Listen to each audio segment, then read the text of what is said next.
Chapter 101, Shrek Enters Thunder Academy. Yu Tianheng?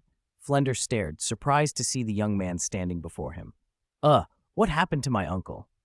Yu Tianheng asked, noticing Yu Xiaogang's dazed expression and the foul smell clinging to him.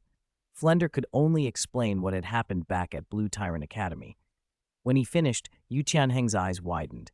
Truth, Peanuts? There's really something like that? He exclaimed. That's the gist of it, Flender said helplessly. Yu Tianheng cleared his throat. I've heard of that, but the person involved is my second granduncle's daughter. I can't really intervene. So, Dean Flender, you don't have an academy to go to, right? Yu Tianheng pressed. No, to enter the Soul Master competition, we all need to be attached to a qualifying academy. But we can't register with Heaven Do Royal Academy or Blue Tyrant Academy, Flender said with a bitter smile. A spirit saint reduced to this felt worse than Xiao Ze, a spirit elder. Yu Tianheng thought for a moment. How about you all come with me to Thunder Academy? Members of Shrek Academy were talented. Forming ties with the Blue Lightning Tyrant Dragon Clan through Thunder Academy would be ideal. Flender hesitated. Is that possible? Thunder Academy only takes spirit masters with lightning-attributed spirits. I'll speak to the dean, Yu Tianheng said confidently. That would be a relief, Flender breathed. Finally, an academy they might join, one of the 5 elemental academies under the Blue Lightning Tyrant Dragon Clan with excellent resources. Oh, so you're joining Thunder Academy? Xiao Ze and his 4 companions strolled past the group slowly. Xiao Ze! Yu Tianheng ground his teeth when he saw him. Yo, Yu Tianheng, where's your grandpa? Xiao Ze chuckled. Don't get cocky. If you've got the nerve, challenge me again in the Soul Master competition. Yu Tianheng snapped. He was furious that his grandpa had been taken and nothing had been done.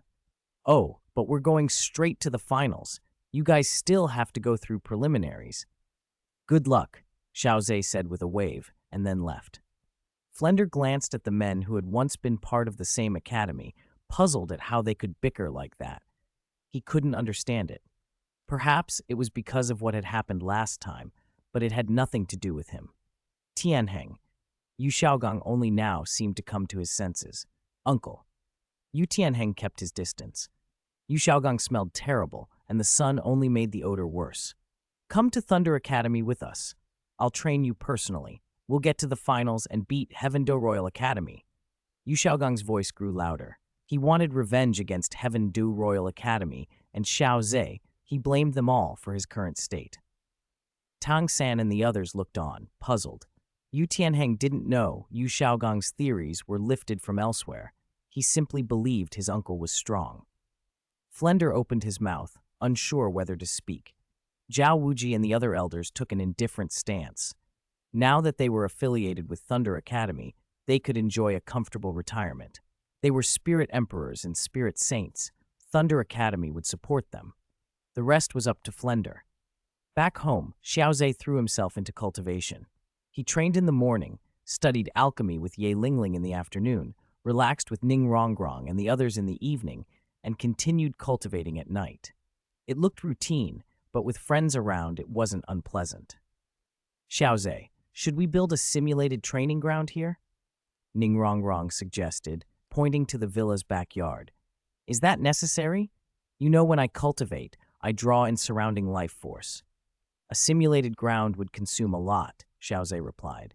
He figured the blue-silver forest would be the best place, the blue-silver grass, the blue-silver king. Life force there would be enormous. But he didn't know its location. Only the blue-silver emperor could reveal it, and she wasn't recovered yet. Even if he found the forest, he might be killed by the blue-silver king. Unless Grandpa Dugu dealt with the king, but that would diminish the forest's benefits. It was a troublesome problem. It's fine, you don't have to pay, we do, Dugu Yan said, touching her chest. Right, all 4 of us have the money, Ning Rongrong and the others added. As ladies of standing, they had resources. Juju King, a direct descendant of the star Luo Zhu family, had brought considerable wealth with her when she left home. Xiao Ze laughed softly. Then I'll be a kept man for once. What kind of kept man? We've eaten so much of your good food, we're just returning the favor, Ye Lingling said with a shake of her head. That's true. If your crops could be sold, you'd probably be the richest man on the continent. Ning Rongrong added. As the heir to the 7-treasure glazed tile school, she knew business matters well. Products that could evolve spirits were rarer than spirit bones. All right, I'll leave the simulated training ground to you. Don't worry, we'll build an excellent one, Ning Rongrong promised, patting her small chest. Xiao Ze ruffled her cute head. At the Spirit Hall's Supreme Pontiff Palace, Chrysanthemum Douluo approached Bibi Dong. Your Holiness, some interesting information has just come in from Heaven Do City, he said, pinching his orchid finger. His voice had a sharp edge. What is it? Bibi Dong asked. Yuanzhen went to Heaven Do Royal Academy and clashed with Dugubo, but it seems the root of it was a certain young fellow. Oh, let me see. Chrysanthemum handed the report to Bibi Dong, who studied it carefully. Interesting, she murmured. A young man of unknown origin, accompanied by 4 unusually noteworthy women. There's someone from the 7-treasure glazed tile school, the Yi family, even the Star Luozhu family, Chrysanthemum continued.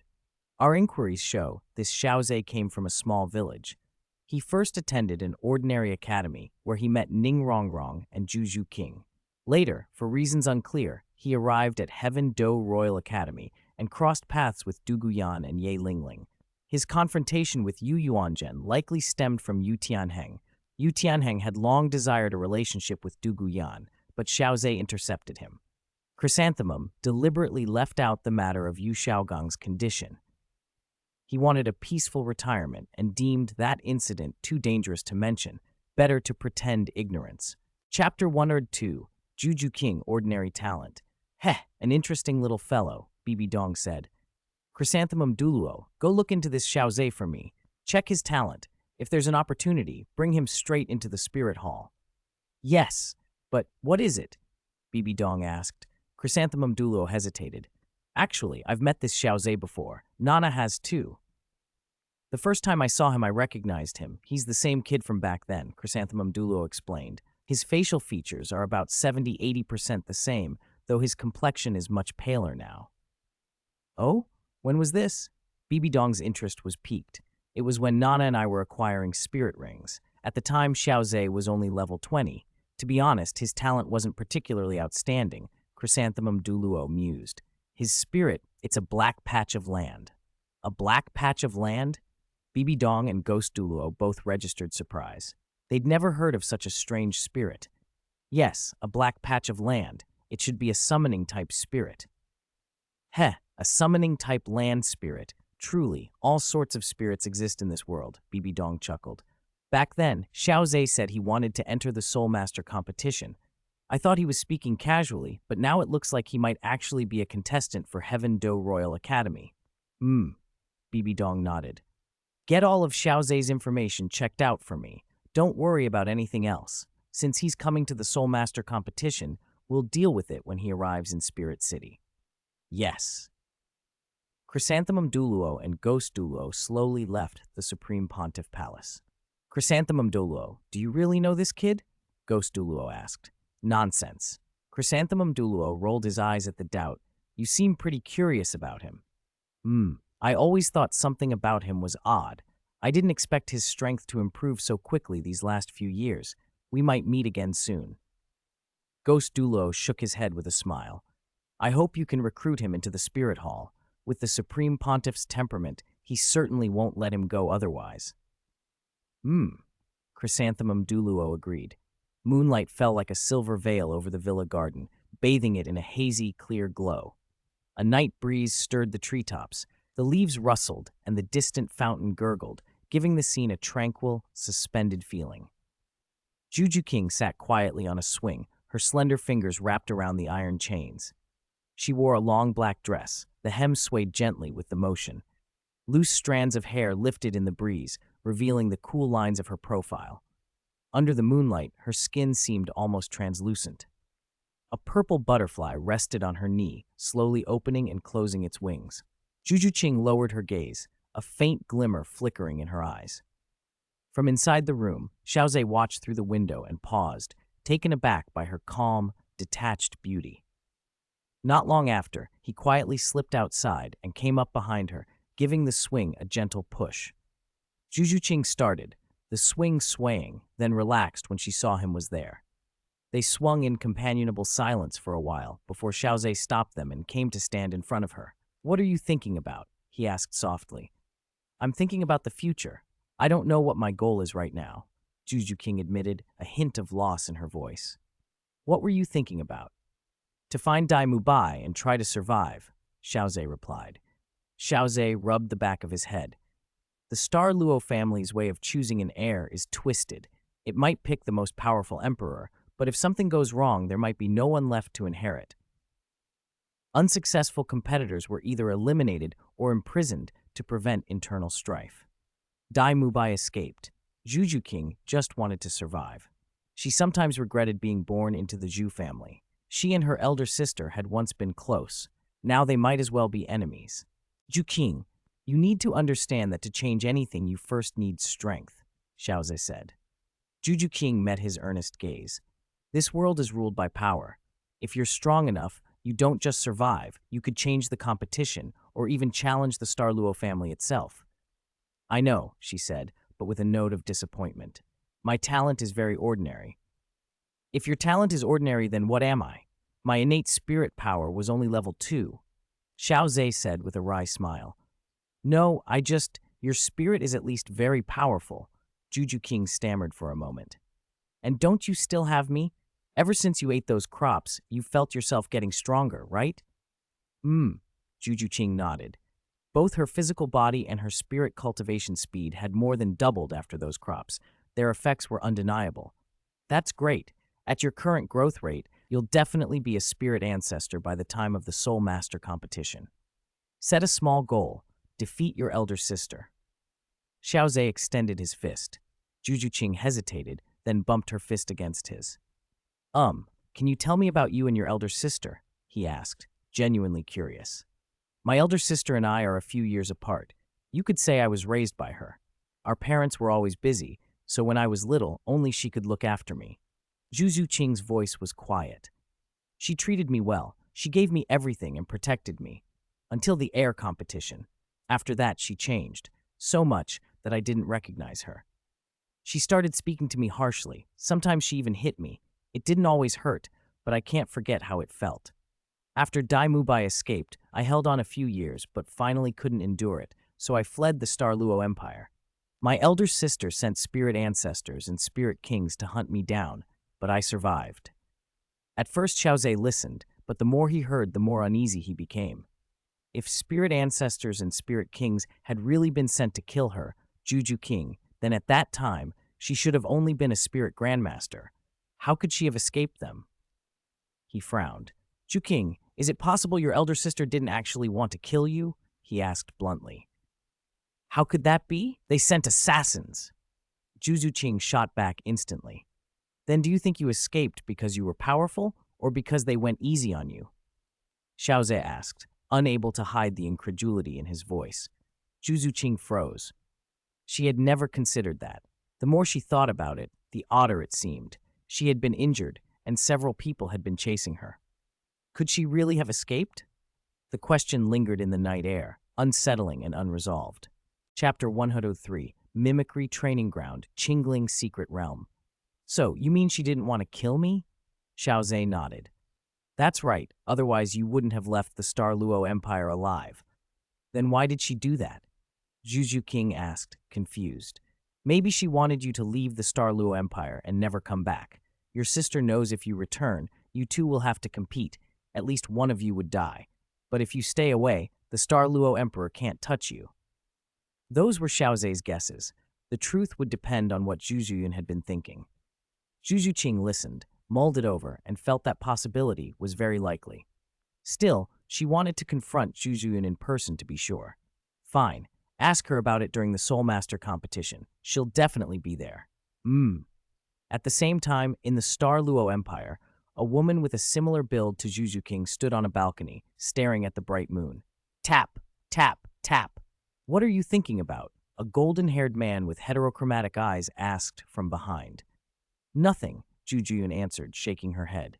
You're thinking about your sister, aren't you? Dai Weisi chuckled. I wonder how she's doing. She left the Star Luo Empire. That solves Dai Mubai's problem. Jujuyun sighed. Daiwaisi didn't like that outcome either, but there was no changing it. Have you heard anything about her? Yes, Daiwaisi nodded, but his expression was odd. What is it? Jujuyan noticed immediately. See for yourself. He handed a message to her. Jujuyan read it. The message detailed everything. Juju King entering Shrek Academy, then joining Heaven Do Royal Academy, and so on. It even described the incident of Dai Mubai being struck by that huge staff. The account was painstakingly thorough. Jujuyan read on, stunned. She had expected her sister to seek out Dai Mubai. Now her sister had left with another man, and that man had 3 women at his side, each with extraordinary backgrounds. What on earth was going on? Dai Mubai is effectively crippled now. His strength is decent, but his mind isn't sharp anymore, and with Zhu Linlin from your Zhu family around, he's bound to run into trouble, Daiwaisi observed unconcerned. Their relationship with Dai Mubai had never been close. But that Xiao Ze is interesting, he continued. He actually got your sister to follow him, and the other 3 women are extraordinary in their own right. One's the eldest young lady of the 7 Treasure Glazed Tile School, one's the Poison Duo's granddaughter, and one's the contemporary successor of the 9-hearted Siye family. Daiwaisi even felt a little admiration for Xiao Ze. If he had that kind of ability, would he still be competing with Dai Mubai? Heh, I wonder what sort of charm this man has to make Zhu King go with him, Juzuyan said, curious. Who knows? Daiwaisi shrugged. But it's not our concern. Let's focus on running the Star Luo Empire. It looks like your sister isn't coming back. As for Dai Mubai, he left the sentence unfinished. Daiwaisi put an arm around Juzuyan's shoulders, and they walked away. Days passed. Today was important. The simulated training ground designed by Ning Rongrong and the others was finally complete. Built at a cost of millions, it was luxurious, though still not as large as the Yi family's simulated training ground, which dwarfed this courtyard. If the areas were comparable, this backyard would have cost even more. Ning Rongrong had named it the Azure Spirit Secret Realm, and the name fit. At its core was a 1,000-year-old Azure Spirit Wood, surrounded by high-level spirit tool runes that slowly gathered the natural life force from the surrounding miles. The field was gentle, not directly harming the vegetation. By combining plants, water systems, and spirit tools, it formed a soft but efficient life field. Xiao Ze had tested it. His cultivation speed improved markedly. As long as he didn't overstrain himself while cultivating, the plants, spirit grasses, and medicines inside wouldn't die. They would gradually recover. The Azure Spirit Secret Realm had 3 main parts. The center was the core area, the 1,000-year-old Azure Spirit Wood. Its trunk was thick, its branches and leaves lush, and natural spirit power patterns shimmered on its bark. 1,000-year-old Azure Spirit Wood was rare. Most century-old trees had already developed into spirit beasts, and trees that hadn't yet become spirit beasts at that age were incredibly uncommon. Once a tree became a spirit beast, it could no longer be used as a controlled core. The roots of the Azure Spirit Wood connected to an underground spirit tool array, slowly drawing elemental energy from heaven and earth and converting it into gentle life energy. The underground array had 3 functions: spirit gathering, foundation strengthening, and harmonizing. Spirit gathering attracted the essence of nearby plants, increasing the concentration of life force in the courtyard. Foundation strengthening prevented problems caused by excess life force, like keeping a full cup from spilling, to maintain stability during cultivation. Harmonizing balanced other elements to avoid energy conflicts. Seeing the simulated training ground's design, Xiao Ze felt enlightened. Although the Douluo Continent didn't have many battle-oriented spirit tools, other spirit tools were well developed, and simulated training grounds were created using these tools with excellent results. Cultivation needs wealth, companions, technique, and a proper location. A simulated training ground supplied both location and wealth.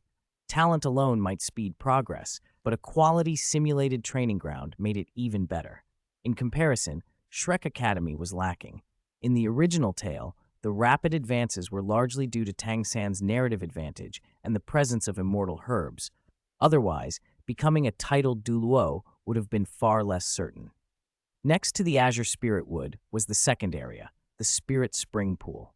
A circular stone pool held living water, and the bottom was paved with fragments of living spirit crystal, giving the water a faint aura of life. Living spirit crystal was a brittle kind of ore that nonetheless contained life energy. It was often used for healing or by healing-type spirit masters to cultivate.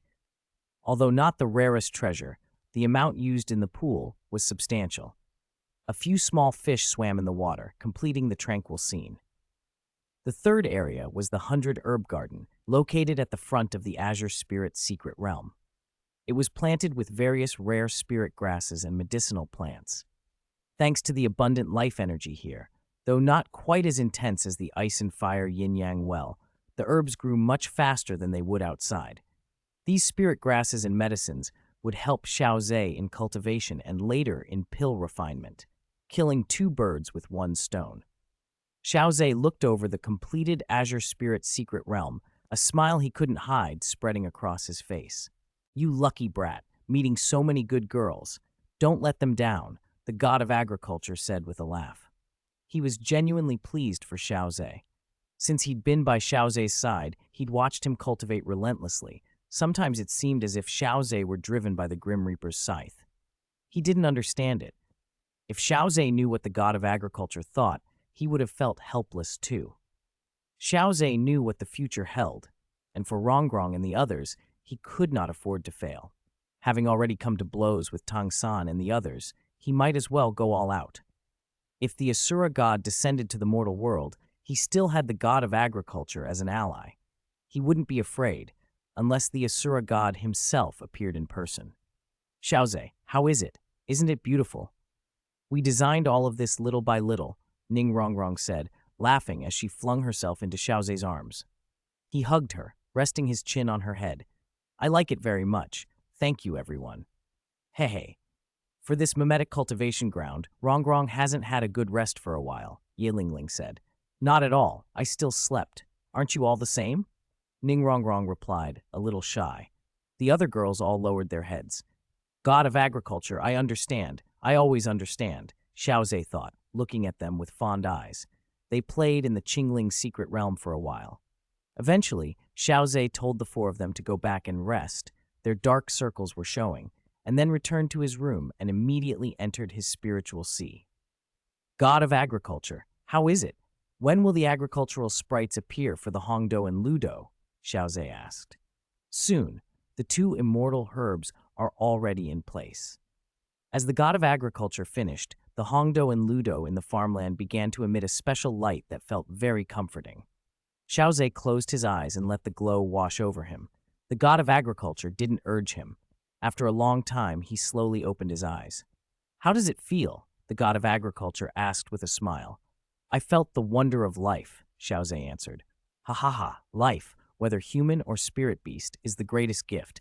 Nature has given birth to countless forms. That's the true marvel."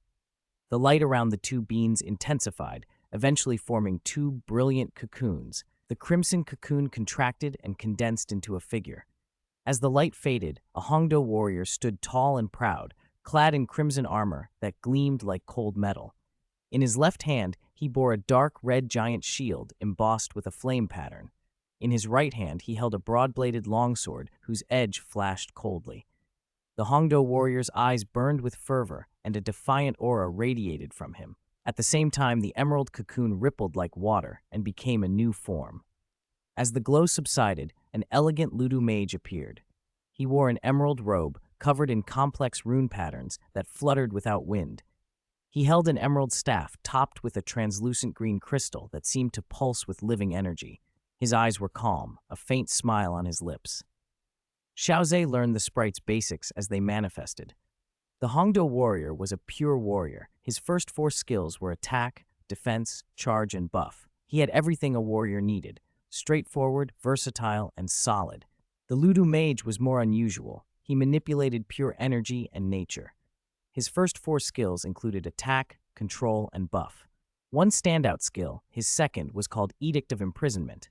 It could summon a phantom law book over a target area, preventing enemies within its range from moving for 3 seconds.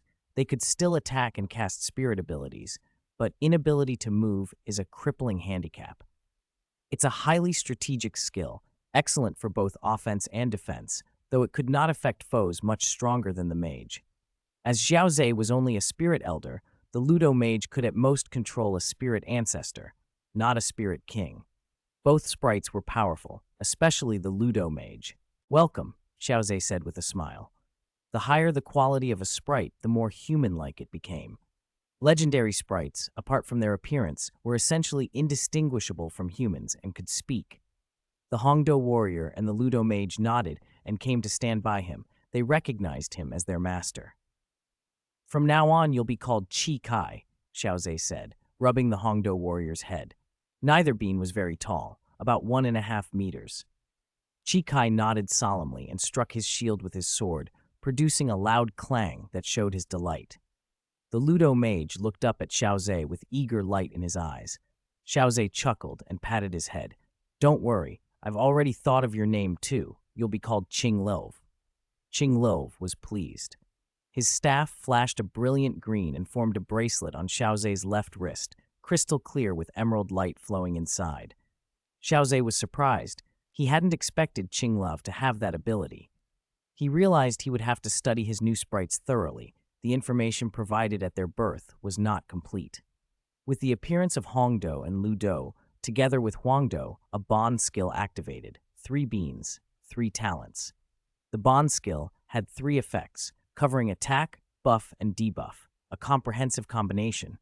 Of Xiao Ze's 12 sprites, only the chili sprite still lacked a bond skill. He hadn't yet guessed which crop would pair with the chili sprite. That discovery would have to wait. Xiao Ze was also curious how many spirit rings and spirit bone years the epic quality Hongdo and Ludo would grant him per day. When they had been ordinary quality, it was 3 years per day, a fixed limit no matter how much he used them. Since these two were epic quality now, he could only speculate, but it would certainly be significantly higher, likely a double-digit number per day. At that rate, he could gain 1,000 years in 3 months, which, though it sounded absurd, was not impossible. After resting in his room for a while, Xiao Ze rose and walked slowly to Ning Rongrong's chamber. Chapter 105, Ning Rongrong's Sensitive Feet. When Xiao Ze stepped into Ning Rongrong's room, it felt like he had walked into a fantastical pink world. The whole room was designed in her own style, and seeing it at first made him speechless. The main color was a soft cherry blossom pink that covered the walls, gentle and easy on the eyes.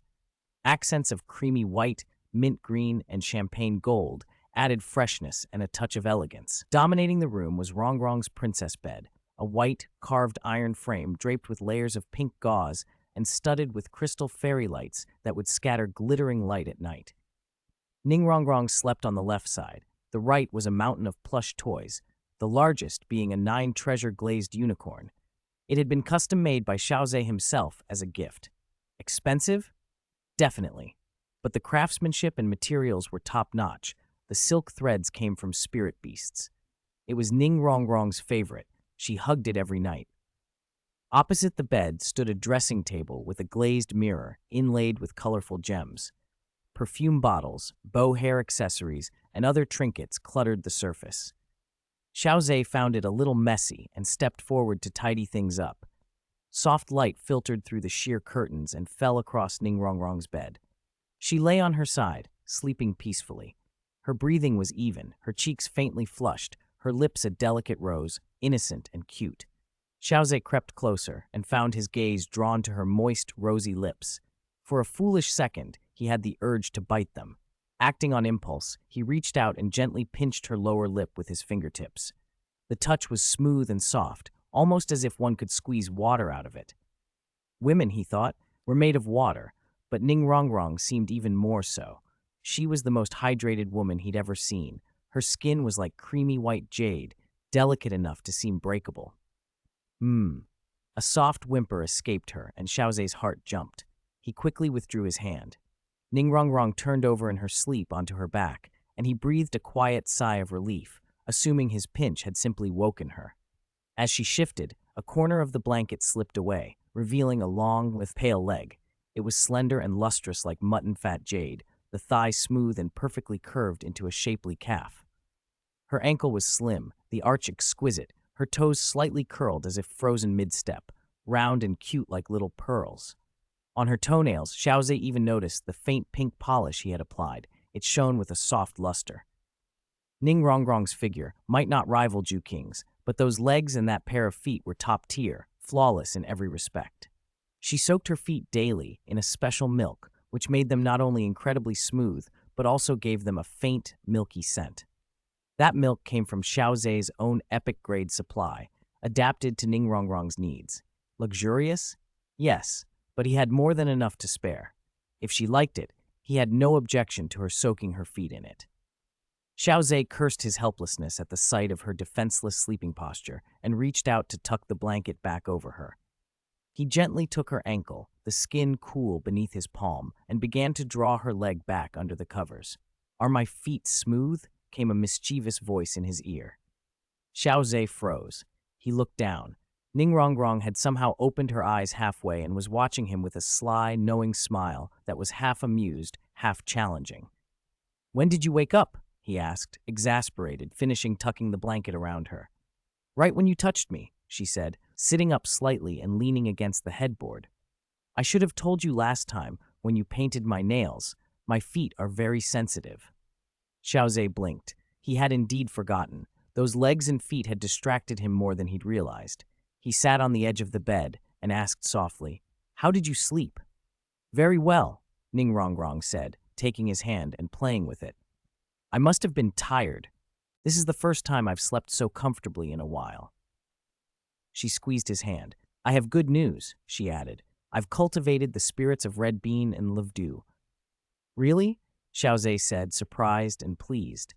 "That's right," she confirmed, eyes bright. "That's great," Xiao Ze smiled. "Doesn't that mean our future spirit rings and spirit bones could be greatly enhanced?" "That's right," she said again. Xiao Ze nodded. Reaching a 10,000-year level seemed attainable. A 100,000-year level, however, was almost impossible on his own. The jump from 10,000 to 100,000 years was enormous. It would likely require enhancement through divinity trials or other extraordinary means. If all 9 spirit rings could somehow be elevated to the 100,000-year tier, it would be spectacular. Besides cultivating spirits directly, there were other ways to increase power, through merit and faith. But those weren't things Xiao Ze could buy or cultivate overnight. He lacked the strength and the rank. Unless he could become an influential figure within a first-rate power, he couldn't coax mass belief or worship to his cause. He and the god of agriculture had discussed a plan long ago: use crops as the breakthrough. The god of agriculture could tweak ordinary crops into highly productive strains with weak but stable special effects. Who made up the majority of the Douluo Continent? Ordinary people. Spirit masters numbered only in the tens of thousands. Ordinary folk were tens of millions. If he could win over even half of that population with improved crops, Xiao Ze believed he could ascend to divinity. Crops were the most practical route. People live by food. Though the Douluo Continent was powered by spirit abilities, technology otherwise resembled ancient China. Cultivation was manual and yields were ordinary. Promoting new crops on a large scale would be difficult. Even with the help of the 7 treasure glazed tile school, which had the Liuli Business Association in the major cities, the challenge would be immense. To carry out continent-wide promotion, only an organization with the Spirit Hall's reach could realistically do it. Chapter 106. Yu Xiaogang wants to control Thunder Academy. Thunder Academy. What? You want Yu Xiaogang to become a teacher at our Thunder Academy? The dean stared at Yu Tianheng in disbelief. "That's my personal request," Yu Tianheng said. "He's my uncle. Even though grandfather expelled him from the sect, I still thought you might consider it." Shrek Academy had already moved into Thunder Academy, but their position there was anything but secure. The academy was dominated by students with lightning attribute spirits and was notoriously exclusive. Most of the training facilities were built around lightning attributes, making them almost useless to the Shrek group. Still, the academy was much more luxurious than Shrek's accommodations, and everyone had been living quite comfortably since they arrived. If Yu Xiaogang could land a teaching position at Thunder Academy, it would be a huge boon. The dean frowned and refused outright. "Tianheng, although you're the sect master's grandson, The main management of Thunder Academy rests with your second grandfather, Yu Luomian. You'll have to ask him. I can't make that decision." He said it casually, but Yu Luomian was the one really pulling the strings, even if few people noticed. He came to the academy only once a week, but he ran the place, including teacher recruitment. To Yu Luomian, such a position could be very profitable. The dean knew better than to pretend otherwise. Yu Tianheng's face fell, though he kept a polite tone. The dean held enormous influence in the Blue Lightning Tyrant Dragon clan. Only a spirit Douluo could become dean, and influence mattered as much as strength. This dean had been recommended by the clan's collateral branches, which backed him with considerable power. The collateral branches made up at least 80% of the sect, an overwhelming majority, so Yu Tianheng couldn't risk offending him. All right then. Yu Tianheng left, trying to hide his disappointment. When he'd gone, the dean sneered under his breath. "That trash wants to teach at our academy? It's already generous enough that they get to live here. Does he think we recruit garbage?" As a high-ranking member of the Blue Lightning Tyrant Dragon clan, the dean carried that clan's customary arrogance. He looked down on every spirit master who didn't possess the Blue Lightning Tyrant Dragon spirit, unless their strength was exceptional. In truth, his words were aimed mostly at Yu Xiaogang. The other Shrek teachers were actually strong, 2 spirit saints and the rest spirit emperors. If the academy could bring them fully into its ranks, it would be an upgrade. And among the students were people from the 7 Treasure Glazed Tile Pagoda, the Star Luo Imperial family, and the Zhu family. If the 7 Treasure Glazed Tile legacy could be folded into the Blue Lightning Tyrant Dragon clan, that would be a prize worth having. The dean's mouth curved in satisfaction at the thought. "Tianheng, how did it go?" Yu Xiaogang hurried up the moment Yu Tianheng returned. It had been Yu Xiaogang who asked Yu Tianheng to make the request. After all, Shrek's people were living comfortably at Thunder Academy, but weren't given access to its resources. They weren't really part of the academy at all. Yu Xiaogang was anxious to secure resources to cultivate Little San and the others, and to beat Heaven Do Royal Academy in the Soul Master competition, especially to defeat Xiao Ze. Yu Tianheng managed a bitter smile and shook his head. "What happened?" Yu Xiaogang grabbed his arm. Yu Tianheng's pupils tightened. He remembered the smell of urine on Yu Xiaogang from earlier and felt a shiver of repulsion. He instinctively stepped back, but Yu Xiaogang's grip was firm, refusing to let go. Yu Xiaogang didn't notice the flinch and pressed on. "Tianheng, tell me, what's the situation?" "The matter of hiring teachers is basically handled by second grandfather. The dean can't decide it on his own," Yu Tianheng said. "Yu Luomian." Yu Xiaogang's face hardened. His relationship with Yu Luomian had never been good. When Yu Luomian had found out that Yu Xiaogang was going to marry Liu Erlong, he'd beaten him at his doorstep. In fact, his ties to the entire Blue Lightning Tyrant Dragon clan were poor. The clan prized reputation and honor, and Yu Xiaogang's antics embarrassed them. If he'd been talentless but obedient, they'd probably tolerate him as the sectmaster's son. But he'd gone off on his own, spouting those 10 great theories, ridiculous concoctions that any proper spirit master scholar would scoff at. "So, uncle, I'm sorry, I can't help with that, but I can provide resources," Yu Tianheng added. Yu Xiaogang's expression brightened. Resources would do. He wasn't ready to give up on the teaching post, though. He imagined himself as a theoretical grandmaster of spirit master studies. Why shouldn't he be a dean? As a direct descendant of the Blue Lightning Tyrant Dragon clan, he felt he had the qualifications. But his anger at Yu Luomian simmered beneath the surface. Back at the Shrek living quarters, Flender and the others had gathered around. "Xiaogang, what did he say?" Flender asked. Yu Xiaogang shook his head.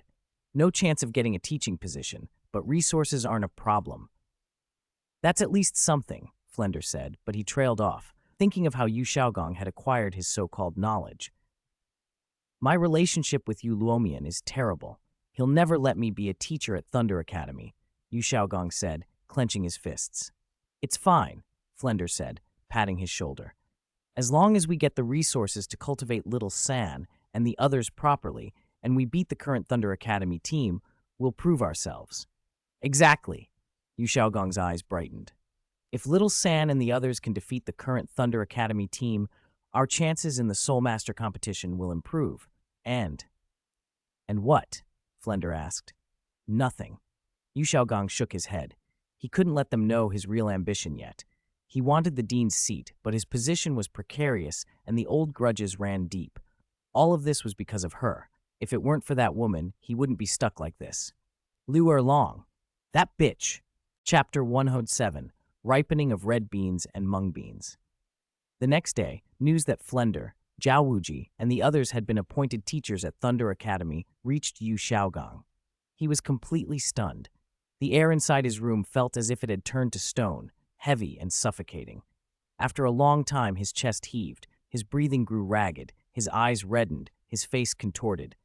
His knuckles cracked and his fingernails dug into his palms until blood welled up. Bang! You Luomian, you've gone too far. Yu Xiaogang roared, slamming his fist onto the desk and cracking its heavy surface.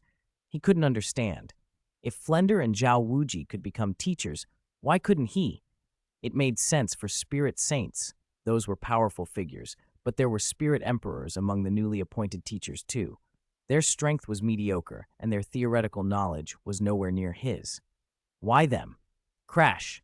In a blind rage, he upended the bookshelf and sent books fluttering to the floor like snow. He grabbed a blue and white porcelain teacup and smashed it to pieces. The crisp shattering sounded painfully loud in the room. Why? Why? He snarled, voice raw, as if torn from his chest. All the humiliation and frustration he had been holding in burst out. He kicked over the coffee table, sending splinters flying. Passing outside, Flender and Tang San heard the noise. What's wrong with the dean? Tang San asked. Don't call me dean anymore, Flender said. I'm a teacher at Thunder Academy now. Teacher, Tang San corrected awkwardly.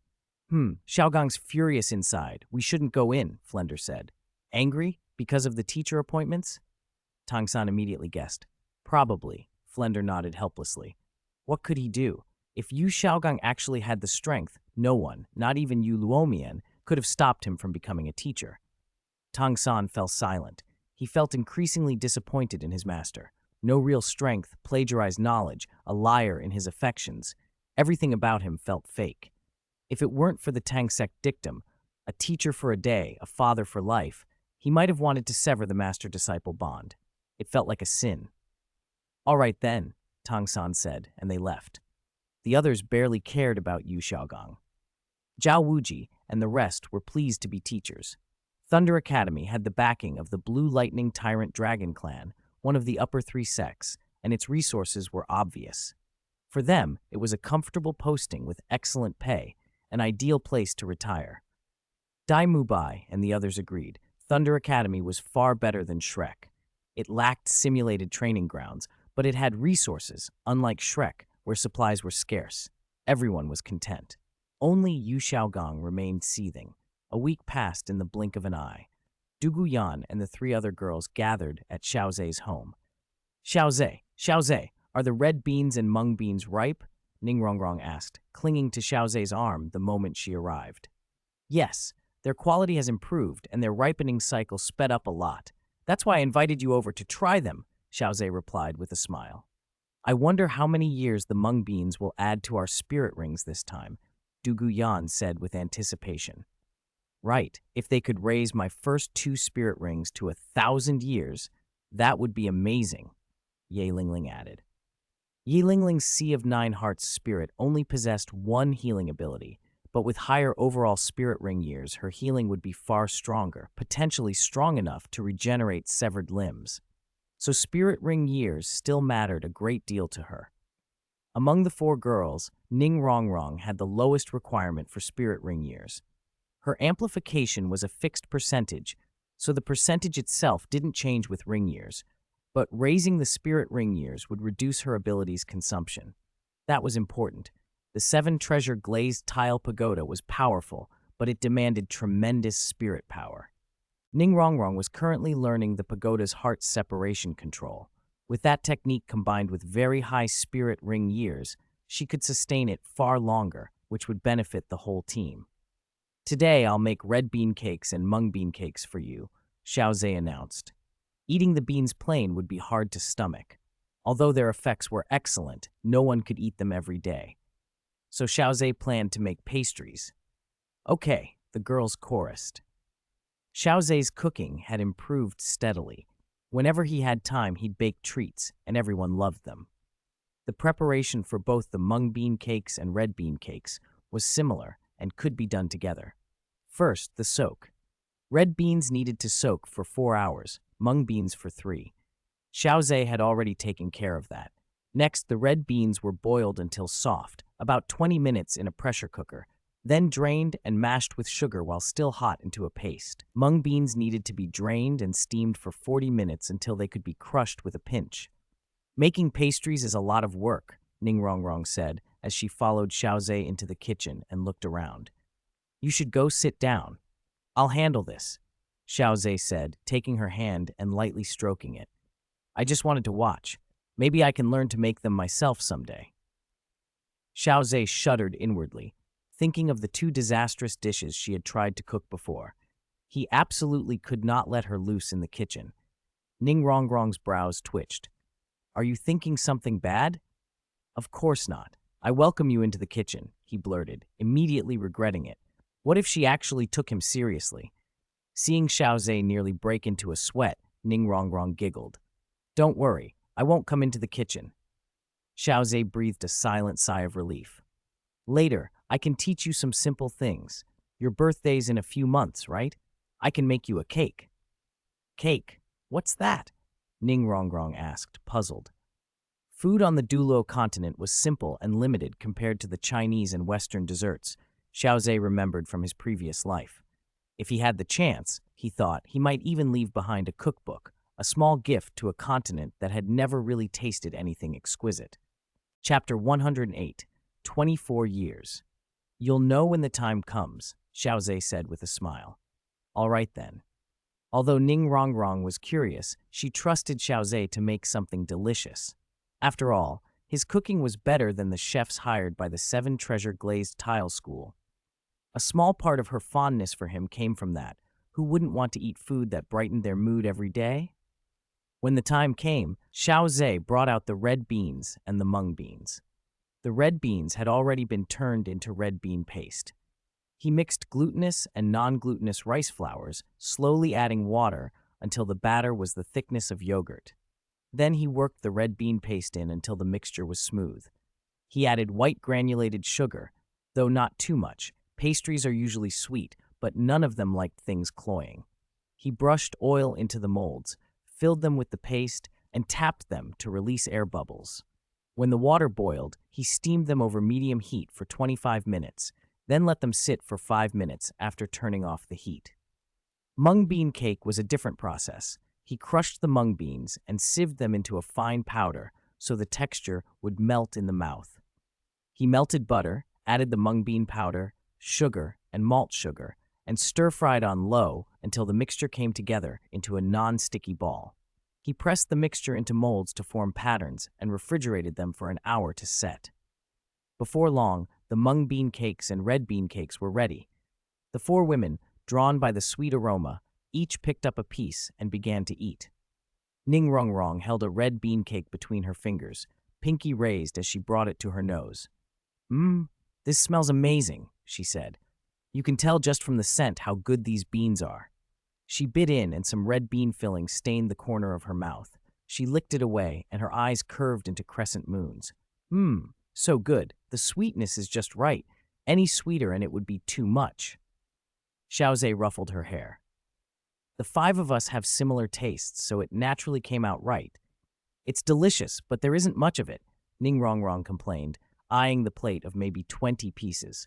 Xiao Ze laughed. That's enough. Eating too many sweets isn't healthy. Besides, if you want more later, tell me and I'll make them. She agreed. It's a pity I don't have a spirit bone. One bite might have extended its lifespan a little. On the other side, Zhuqing picked up a corner of mung bean cake with delicate fingers. She took a small bite, the cool, refreshing aroma spread, and a tiny shiver ran through her. Quietly, she finished 3 pieces. When she looked up, she met Xiao Ze's half-smile and felt the tips of her ears flush. Zhuqing, how is it? Delicious? Ningrongrong asked. Zhuqing nodded, trying to hide her shyness. Zhuqing, save the shyness for later.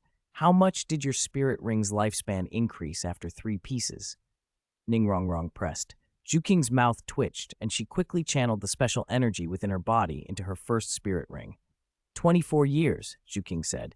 Eat another piece and see. Ningrongrong urged, handing her one more.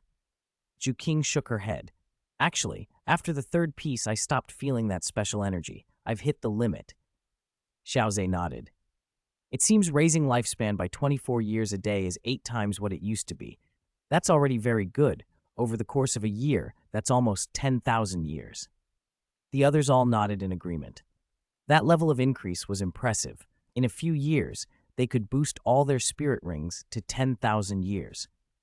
What an impressive sight that would be. They finished the remaining pastries. Ningrongrong leaned back and, as if remembering something, asked, Xiao Ze, what happens if our spirit rings become 1,000-year or 10,000-year rings and their colors change? That's right, Xiao Ze. Isn't your first spirit ring already a 1,000-year one? Why is it still yellow? Someone added, and everyone turned to look at him. Xiao Ze froze for a moment. At that point, the god of agriculture spoke. That's simple. After a long period of research, I refined a pill that can hide a spirit ring's actual lifespan and even change its color. Xiao Ze was stunned. God of agriculture, you made such a pill? Of course, the god of agriculture said. A spirit ring is, in essence, the fusion of a spirit beast's energy and a spirit master's. Slightly altering those energy fluctuations makes changing the color straightforward. One pill can mask a day's worth of change. Xiao Ze felt as if he could kneel before the god of agriculture. His contribution had been enormous. Without that help, Xiao Ze wouldn't be where he was now. What are you thinking about, Xiao Ze? Ye Lingling asked. Oh, nothing. I can refine a pill that adjusts the energy fluctuations and color of your spirit rings, Xiao Ze said. There's such a pill, Ye Lingling asked, surprised. It's just a bit difficult to refine, so I didn't mention it, he replied. Ye Lingling's alchemy was strong, about a third as skilled as Xiao Ze's, and her talent was considerable, Ningrong said. Otherwise, we'd be treated like monsters and captured for research. Actually, Xiao Ze added, if we could find the inheritance place of a divinity, we could also increase the lifespan of our spirit rings. Gods, Zhu whispered. Do gods really exist? They do, Xiao Ze nodded. The angel god worshipped by Spirit Hall is real. Gods are simply extremely powerful humans. Some might not be human-born, but most are. The angel god is the ancestor of the Qian family. Are there other divinities? Duguyan asked. Yes, there are more than one. I read about another in ancient texts, a sea god island where the sea god is revered. I heard Spirit Hall even attacked it and failed, so Sea God Island likely exists. Its exact location probably only known to people near the coast or those within Spirit Hall. Xiao Ze had a rough idea, but the sea was vast. Without coordinates, finding it would be nearly impossible. We must work hard to become divinities in the future. Ningrongrong suddenly stood up, eyes bright. Rongrong, such lofty ambitions? Xiao Ze said with an amused smile. Of course, she replied. Before I met you, my goal was only to evolve my spirit into the 8 treasure glazed tile pagoda. After all, I'm the most talented person the 7 treasure glazed tile school has had in 100 years. But, Chapter 109, 3 Ways to Become a God. But after meeting you, my mind changed. With your crops, becoming a titled Douluo is absolutely within reach. I might even be able to advance to the 9 treasure glazed tile pagoda. Can't we try for a god position as well? Ningrongrong's words actually stirred something in Xiao Ze. Duguyan slammed her palm onto the table with a clap that made everyone startle and look up. With Xiao Ze's help, we have hope for the future. We must obtain a god position. Juzu and Ye Lingling nodded. Becoming a god, if they could achieve that, their families could rise to become families of gods. More importantly, they would gain greatly extended lifespans, possibly even immortality. Xiao Ze nodded. Do you know how one becomes a god? I don't, Ningrongrong admitted awkwardly as she sat down. Let me tell you what I can. Ancient records don't give specifics, but I can outline the general ways. Everyone straightened and leaned in. There are 3 main ways to become a god. Hearing 3 ways made the girls sit up with interest. The first is to find a god's inheritance ground and complete the trials there to inherit the god position. This is the most conventional and straightforward method, essentially inheriting someone else's god position. The trouble is that inheritance grounds for gods on the Douluo Continent are extremely rare. Spirit Hall and Sea God Island are likely locations, and Slaughter City is another high-probability candidate. Slaughter City? Ning Rongrong exclaimed. Where is that? Yi Lingling asked. A madman's prison, Ning Rongrong said in a low voice. She couldn't believe such a hellish place could be an inheritance ground for a god. It's strange, Xiao Ze said. Although Slaughter City is a prison full of crazed, evil spirit masters, it's likely to hold an inheritance ground for a god position. You know Tang Chen, right? The previous sect master of the Clear Sky sect, the one called Unrivaled on Land? Someone asked. Xiao Ze nodded. Exactly. Tang Chen was one of the three unrivaled, land, sea, and air, along with Qian Daoliu and Bo Saishi. Each of them was a limit Douluo. Qian Daoliu was the father of the former Supreme Pontiff of Spirit Hall, and Bo Saishi became the High Priest of Sea God Island. They all sound so powerful, Ning Rongrong murmured with envy. Xiao Ze chuckled. You might even surpass them someday. A limit Douluo of the 9 treasure glazed tile pagoda, just imagining it is terrifying. Ning Rongrong giggled to herself. I heard Tang Chen entered Slaughter City and never came back. He's been missing all these years. Nobody knows if he's dead or alive. Given that, it's likely Slaughter City contains an inheritance. Xiao Ze added, there might be more than one inheritance there, things like the Rakshasa god and the Asura god, but they might not be suitable for us. For our purposes, it would be enough for the 4 of you to obtain a rank 1 god. Reaching God King would be almost impossible. Why couldn't Tang Chen get out? Ye Lingling asked. A limit Douluo was the strongest kind of spirit master. Why could he not escape? It's complicated, Ning Rongrong said. Slaughter City is a very strange place. It's said that when you enter, you can't use your spirit abilities and must rely only on your physical skills and spirit power. But with a limit Douluo's spirit power, Tang Chen should have been able to fight his way out, Zhu King objected. Ning Rongrong shrugged. She didn't really understand either. The spirit power of a limit Douluo wasn't something ordinary spirit masters could compare to. How many super Douluo would equal 1 limit Douluo's spirit power? Still, the fact that Tang Chen went in and never returned makes Slaughter City a likely inheritance ground, especially since he was a limit Douluo. The girls agreed at Du Guyan's remark. What is the second way to become a god? The second way is by faith, the method used by the sea god and the angel god, Xiao Ze answered. Faith? Zhu King frowned. She didn't understand. Faith is basically worship and trust, Xiao Ze said. Becoming a god through faith is essentially creating your own god position. The number of god positions in the god realm is limited, but exceptionally talented individuals can carve out a position for themselves. The sea god fought on the sea for hundreds or thousands of years, winning the faith of sea spirit masters and some sea spirit beasts before becoming a god. The angel god built Spirit Hall and fought evil spirit masters, clearing out a portion of evil from the Douluo Continent. Becoming a god through faith is extremely difficult and takes a very long time. Generally, I wouldn't recommend this route. The 4 girls nodded. It does sound very hard. You'd have to have done something great for the world to get people to worship you, Ning Rongrong observed. She knew it was not a fit for her. Actually, among you, only Lingling might have potential to become a god through faith. Yi Lingling looked up, surprised to hear Xiao Ze say that. Don't look so surprised. Faith is a strange thing. It depends on the person. Some people inspire faith in others by a single deed. Others never win worship their whole lives. Lingling's 9-heart Sitang martial soul has the basic qualities needed to attract faith, but it's still an incredibly difficult path. That's right, Du Guyan said. If Lingling saves people, she might gain followers. The third way is somewhat similar to the second, Xiao Ze went on. It's about creating a god position through merit, becoming a god through merit. Merit. This was unfamiliar to the others. Yes, merit.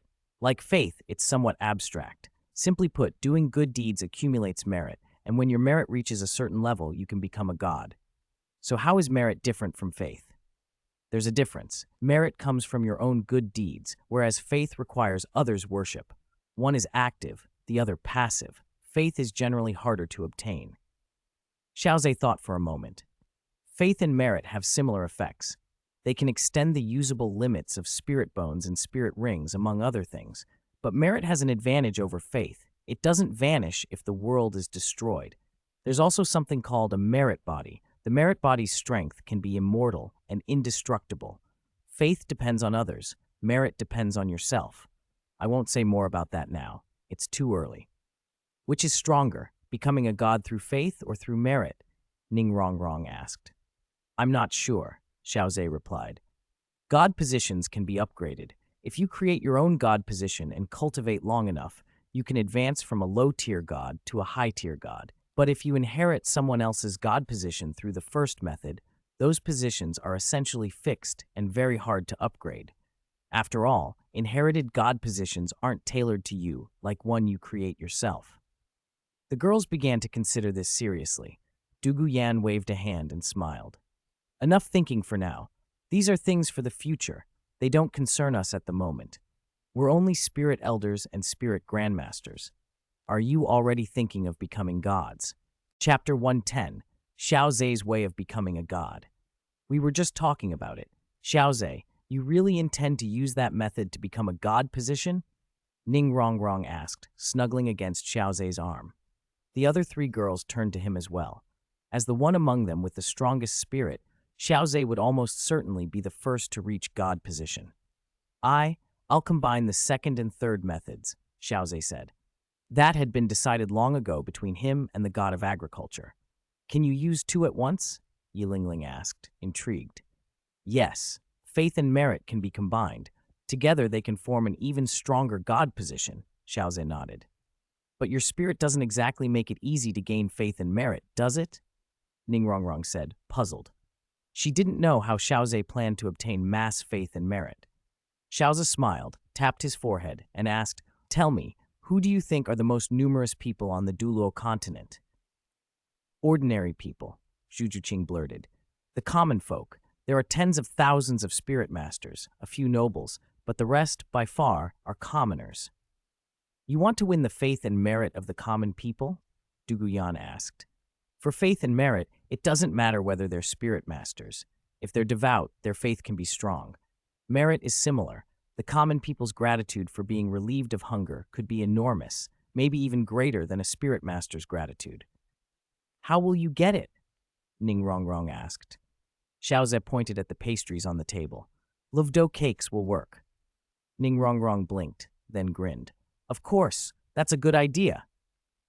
Ye Lingling's eyes lit up. You've seen how I sometimes go with my mother to the villages and offer free medical consultations. It's something Emperor Shuiye requested, and it's also a way of showing off our care, I suppose. Some villages are quite prosperous, but many are destitute. They don't have nice houses or furniture. Sometimes they struggle simply to get enough to eat. The others, wealthy young ladies who had never seen that kind of poverty, were stunned. What Xiao Ze wants to do is give his crops to the people, Zhu Juqing said slowly. But isn't your crop spirit-grown? Can it even be planted on ordinary land? Ning Rongrong asked, skeptical. Let me explain. My crops are special, but I can cultivate varieties with very weak effects but exceptionally high yields. Their spirit effects might be only 1/5 or even 1/10 of normal, basically negligible. Xiao Ze wanted crops without any special spirit effects, but even the god of agriculture couldn't eliminate those traits completely. The effects were like genes, engraved into the crop's nature. He could only weaken them. That would still be enough. This way, I can make sure everyone on the Douluo Continent has enough to eat. Then faith and merit will naturally follow. The girls exchanged heavy nods. Not only will you provide for people, Dugu Yan said with a smile, but in a world with millions of people, ensuring everyone has enough to eat would be a tremendous merit. Erecting monuments to you would be no problem at all. Don't start building monuments yet. I'm not dead, Xiao Ze waved his hand. But if you do this, Zhu Juqing warned coldly, you'll be going against the nobles. In the Heaven Do Empire and the Star Luo Empire, most of the grain is controlled by the nobles. Xiao Ze understood. Land annexation in both empires was severe. Very few commoners owned land. In his home, Qingxi village, about 40% of the land belonged to nobles. Qingxi was considered rich. In poorer villages, it might be 100%. Land was a noble's favorite asset. If Xiao Ze drove down grain prices by flooding the market, the common people would benefit, but the nobles would lose money. That would create enemies. He smiled. I've lived in a village my whole life, so I understand this clearly. If I'm honest, I'm doing it for my own god position. But I won't back down. A gentleman is judged by his actions, not his intentions, Yilingling said. Everyone had motives. No one was a saint solely for others. I can help. The Liuli Business Association can distribute the seeds, Ningrongrong said proudly, patting her chest as if promising to be indispensable. Xiao Ze shook his head and took her hand. No, this is better handled by Spirit Hall. Spirit Hall is filled with spirit masters who aren't as obsessed with land. Spirit halls are everywhere, so distribution and promotion will be easiest through them. After promotion, Spirit Hall gains prestige, and I gain faith and merit. It's a win-win, and Spirit Hall will agree. The girls knew Xiao Ze was confident and didn't argue. Spirit Hall had the widest reach of any organization. If you need anything, come to Sister Rongrong, Ningrongrong declared, puffing out her chest. Xiao Ze couldn't help but pinch her cheek. The smoothness under his fingers made him reluctant to let go. Heaven Dew City's Battle Spirit Arena was magnificent. After staying at Thunder Academy, Tang San had decided to participate in battle spirit competitions to sharpen his fighting ability. Because of his spirit, he had trouble defeating Xiao Ze. Even with his hammer, it was tough, so he had to push himself and grow stronger. Battle spirit was a good way to do that. Tang San registered and entered the arena. His opponent was a tall, heavily muscled man. So it's you, the man said with a smile that sounded mocking. Tang San frowned. Do I know you? My name's Tai Long. You might not remember me, but I remember you. Your academy tried to recruit you into Blue Tyrant Academy, but their dean kicked you out. You left with your face full of wounds. Tang San's expression darkened. He hadn't expected the man to be from Blue Tyrant Academy. No more talk. Let's begin, Tang San said. Good, Tai Long replied.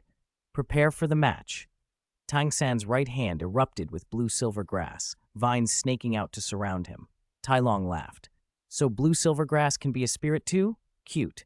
With his great ape possession, his already massive body swelled even larger, muscles bulging as he took on the appearance of a gigantic ape. There are no useless spirits, only useless spirit masters. Although Yu Xiaogang's theories were all plagiarized, Tang San couldn't deny the truth in the words. Then let your fists prove it if you're all talk. In the arena, the air was thick with tension. Tang San and Tai Long faced each other as spirit power ripples surged around them, drawing roars from the crowd. Go! Punch him to pieces with your fists. Woohoo! Tai Long had taken part in many soul duels in the arena. His spirit was the vigorous ape, a pure strength-type spirit whose power was outrageously high. The match begins, he bellowed. Today, I'll show you the might of my vigorous ape. He charged at Tang San. His first spirit ring flared under his feet. First soul skill, rock defense. As his spirit power swelled, a thick, rock-textured plate formed over his body. His muscles bulged even more, his defense spiking. If Xiao Ze were there, he'd surely shout, "What kind of pure strength-type spirit master are you? Not pure at all." Each step he took made the ground tremble like an enraged bull. Tang San remained calm. Blue-silver grass vines sprang up and covered the surrounding earth in an instant. First soul skill, binding. Streams of blue-silver grass, like agile snakes, shot toward Tai Long from all directions and began to wrap him. But Tai Long's rock defense resisted impressively. The thorns of the grass couldn't pierce him, so Tang San's poison couldn't take effect. Tang San grimaced inwardly. His grass's poison was a cornerstone of his strategy, and it was being neutralized. Tai Long paused, then tore free with brute force. Is that all you've got? How dare you talk like that? He taunted, advancing again. A cold gleam crossed Tang San's eyes as he realized Tai Long's raw strength made it impossible to face him head-on. Humph. Tai Long lunged a punch. Tang San nimbly dodged while scattering a cloud of blue-silver grass seeds. Some landed on Tai Long and sprouted quickly. Tai Long frowned. These blue-silver grass actually absorb my spirit power, he growled. But it's useless, he roared. Second soul skill, explosive strength. His muscles swelled once more as raw power surged through him, and he smashed through the grass.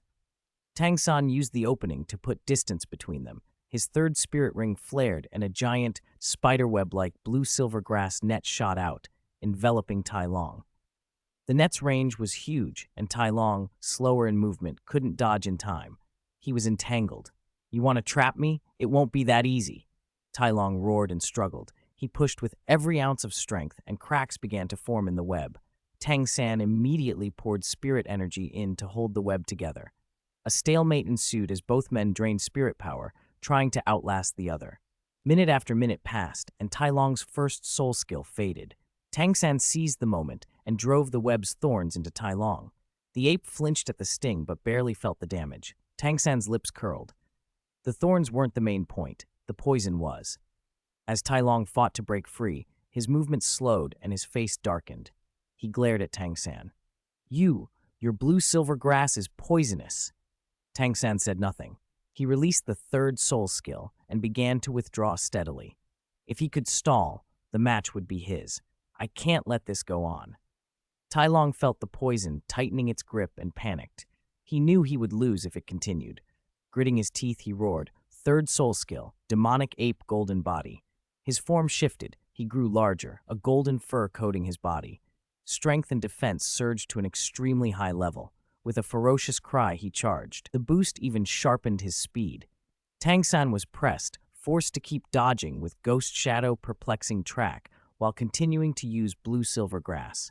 His stamina was bleeding away. His breathing quickened. Tang San sensed Tai Long was attacking with desperation. His state couldn't last long. But he couldn't keep retreating forever either. A plan flared in Tang San's mind. He deliberately exposed a seeming weakness. Tai Long, overjoyed at the apparent opening, threw a punch loaded with raw force. A sound like an explosion filled their ears. Tang San had anticipated it and sidestepped at the last moment, letting the punch fly by. The blue-silver grass instantly coiled around Tai Long's thick arm. Using Tai Long's own momentum, Tang San pulled hard. The ape's force was too great. Combined with Tang San's yank, Tai Long lost his balance and lunged forward. Not good. Tai Long's face went pale as he slammed his hands to the ground to brace himself. Tang San seized the chance, yanking again and pulling Tai Long's arms back until the vines bound them to his thighs. Caught mid-lunge, Tai Long pitched forward and slammed face first into the ground, creating a small crater. Tang San didn't relent. A flood of blue-silver grass rushed in and bound Tai Long tightly. Tang San's binding had been precisely executed. The way Tai Long was tangled left him no leverage to exert his strength. He was helpless. "You lose," Tang San said calmly. Tai Long tried to struggle, to break free, but the sheer volume of grass and the way it held him left him no choice. "I lost," he admitted, defeated. "Tang San wins," the referee shouted. The arena erupted. "Good job, kid. I've hated that ape for a while." "Useless! Useless! My gold coins, my gold coins." Many in the crowd, who had bet on Tai Long, groaned at their losses. Humiliated, Tai Long could only hang his head and slink away. Chapter 112. Meng Yuran transferred to another school. Heaven Du Royal Academy. I'm here. At the academy gate, a striking woman stood, drawing everyone's eyes. She wore a form-fitting dark green top patterned like scales, cut short with slits at the waist that revealed flashes of skin. Her snakeskin skirt had a high slit, the hem ending at mid-thigh and leaving her long legs exposed. A silver chain circled her hips, ending in a jade snakehead pendant, and slender snake-bone earrings swung from her ears with every movement. Her waist was impossibly slim and flexible, almost serpentine, a perfect water snake waist. Two students at the gate hurried over the moment they saw her. Meng Yuran frowned and took a step back. "You two, stop right there." They froze awkwardly. One of them tried to recover with a grin. "Miss, you don't look like a student of Heaven Du Royal Academy. I don't think I've seen you before." "I transferred here. Today's my first day," she said. Their eyes lit up. A new junior. Good news. Heaven Du Royal Academy wasn't short of beautiful girls. Apart from Du Guyan and Ning Rongrong, there were many noble young ladies who all looked the part. But they weren't resentful. After all, nobles were nobles. "Would you like us to show you around? We know the academy well," one offered. Meng Yuran's face brightened. "You know the academy well?" "Of course." They were certain she was interested. Then her next question stopped them cold. "Do you know where Xiao Ze is?" Meng Yiran had assumed Xiao Ze was still at Shrek Academy, but she had learned he had already come to Heaven Do Royal Academy. After much pleading with her grandparents, she had finally been allowed to transfer. The two boys felt a chill. There was only one Xiao Ze in the academy. How could it be? He had already wrapped up the four most beautiful girls on campus, and there wasn't a thing anyone could do about it. Who told Xiao Ze to be so lucky? He had defeated Yu Tianheng and even forced him to withdraw. That put him above most people. Nobody dared to provoke him. All they could do was watch him cavort with the girls in the villa area every day. "Is there another Xiao Ze here?" one stammered. No, he lives in the villa area," the other admitted. "Take me there." "Okay." The two boys no longer tried to flirt. Who could blame Meng Yiran for coming asking about Xiao Ze? She might be from some powerful family herself. Xiao Ze certainly had good fortune. They led her toward the villa district. The garden glowed with the afterglow of the setting sun. Xiao Ze lounged lazily on the swing. Compared to the old single seat, this custom-made version was much larger, big enough for two to sit side by side, made by Ning Rongrong to strengthen relationships. Ning Rongrong was curled against his chest, her slender waist cradled by his arm, his fingertips teasing the edge of her skirt. Her softness was pleasant to his touch.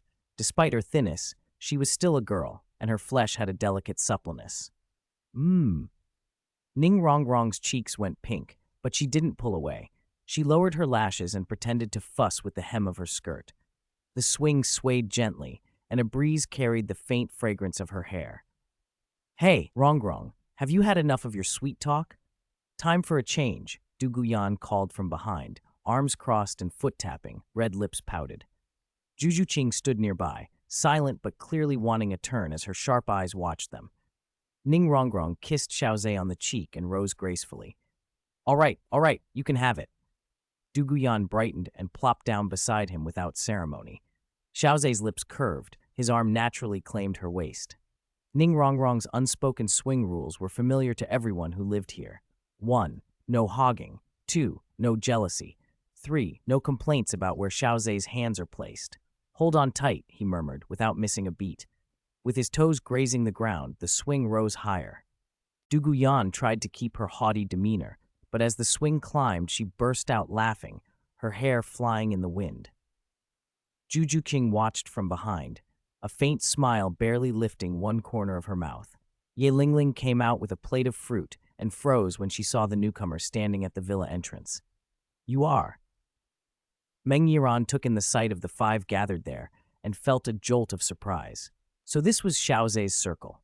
He'd acquired 2 more girls since she'd last seen him. She recognized Ning Rongrong and Juju King, but the sight of Duguyan and Ye Lingling with him only proved how influential he was. Meng Yiran came from a spirit master family where polygamy among the powerful was common. People sometimes measured status by how many wives one had. By that standard, Xiao Ze seemed very powerful indeed. Xiao Ze and the others looked up as Ye Lingling spoke. Ning Rongrong stepped forward, eyes narrowing with that keen instinct of hers. "Aren't you the girl from the Stardew Great Forest the last time?" she said slowly. "Why have you come to Heaven Do Royal Academy?" "I transferred here," Meng Yiran replied, calm on the surface, but feeling oddly self-conscious, like a mistress meeting the rightful wife. "Is that so?" Ning Rongrong's gaze sharpened. Her sixth sense tingled. Meng Yiran had been staring at Xiao Ze. One look, then another. Case closed. This woman had come for Xiao Ze. Damn it, the mistress at the door. But hadn't they only met once? Still, Ning Rongrong decided to size her up. "Then you must be a younger sister. Come on in." Ning Rongrong drew Meng Yiran into the front yard. "Younger sister?" Meng Yiran blinked in confusion. She thought she was older than Ning Rongrong. "Of course," Ning Rongrong proclaimed, puffing up with pride. "Xiao Ze has many girls, but I'm the first one. I'm the eldest. In our household, everything is settled by order of arrival."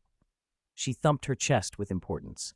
No matter how many girls Xiao Ze had, Ning Rongrong didn't care, except the position of first wife, which she would never give up. If Xiao Ze balked, she'd snip him, she joked. Meng Yiran felt her face burn. When had she and Xiao Ze ever been that close? Still, she couldn't help feeling a little pleased. Xiao Ze had become fairer, even more handsome. Ning Rongrong smiled and gestured. "Let me introduce you to my sisters." This is, she began, sweeping a hand toward the others, Duguyan, Juzu King, and Ye Lingling. Chapter 113. I decide.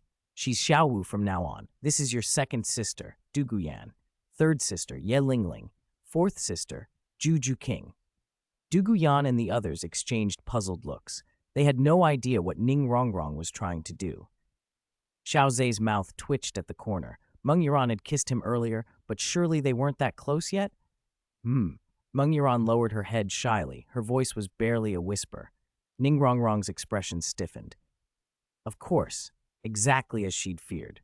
Xiao Ze, you really are seeing other women behind my back. You talk to them here. Ning Rongrong pulled Xiao Ze off the swing. Huh? Xiao Ze blinked, confused at being tugged along, but when he saw the upset set of her face, he said nothing. Inside the villa, just as he opened his mouth to ask what was wrong, Ning Rongrong closed the door behind them and suddenly lunged forward, throwing herself into his arms. Her hands curled around his neck, and before he could react, she bit down on his throat. Hiss! Xiao Ze let out a startled sound and reflexively gripped her thighs to keep her from slipping. Rongrong, what are you doing? Ning Rongrong made no answer. After a moment, she released his neck and folded her arms, cheeks puffed and eyes full of offended petulance. I bit you. Xiao Ze stared. Is this still my Rongrong? Since when did she start talking like that? Cringy as it sounded, it was somehow endearing. Could you say that again? He asked cautiously. Ning Rongrong paused as if incredulous. Couldn't he tell she was still mad? Humph, she snorted. Xiao Ze realized reasoning was useless and cut to the chase. I'm sorry. What did you do wrong? She demanded. He tried to buy time, but she puffed her cheeks out like a little dolphin. It seems you don't even know, do you? She scolded. Tell me, young miss, so this boy can die with understanding. His joking tone only made her angrier. What's going on with you and that Meng Yuran? Ning Rongrong pressed. What do you mean, what's going on? Xiao Ze blinked. Since when did he have something going on with her? This was slander. When I tested her just now, she looked shy. That means she likes you. You two must be involved. Xiao Ze widened his eyes. Rongrong, you're jealous about this? He said with a helpless laugh. You're still laughing. Ning Rongrong wrapped her arms tightly around his neck and glared. I have nothing to do with her. Besides, why would I know she likes you? Maybe she just got shy because I helped her get a spirit ring last time. And what happened last time between you two? Ning Rongrong leaned in, no longer quite so furious. She wasn't blind to realities. She was mainly throwing a tantrum. Meng Yuran wasn't a bad match. Pretty, decent family background, and her grandparents' spirit fusion skill made them good enough to get along with a spirit Douluo. Xiao Ze told the truth about their last meeting. She kissed you. Ning Rongrong's eyes went wide. Bold, kissing him on first meeting. No wonder she'd transferred to Heaven Do Royal Academy. That's not my fault, is it? Xiao Ze protested. Couldn't you have dodged? She demanded. I didn't react in time. What about her? Ning Rongrong shot back. Before he could answer, she continued, flaring with sudden decision. Since she kissed you, we definitely can't let her go to someone else. I've decided she'll be the little fifth sister from now on. Xiao Ze gaped. Good heavens, she was the main wife who even went matchmaking for him. That's premature. She hasn't even agreed. Ning Rongrong rolled her eyes. If she didn't like you, would she have transferred from another academy just for you?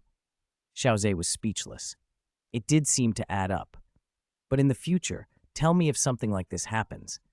I'm not saying I won't let you find someone, but at least warn me so I can prepare. If someone just appears out of nowhere, I'll think you're sneaking around. At that moment, Ning Rongrong softened into a little woman. She stepped down from his hold, smoothed his clothes, her tone suddenly fond. She touched the mark on his neck where she'd bitten. Does it hurt? She asked.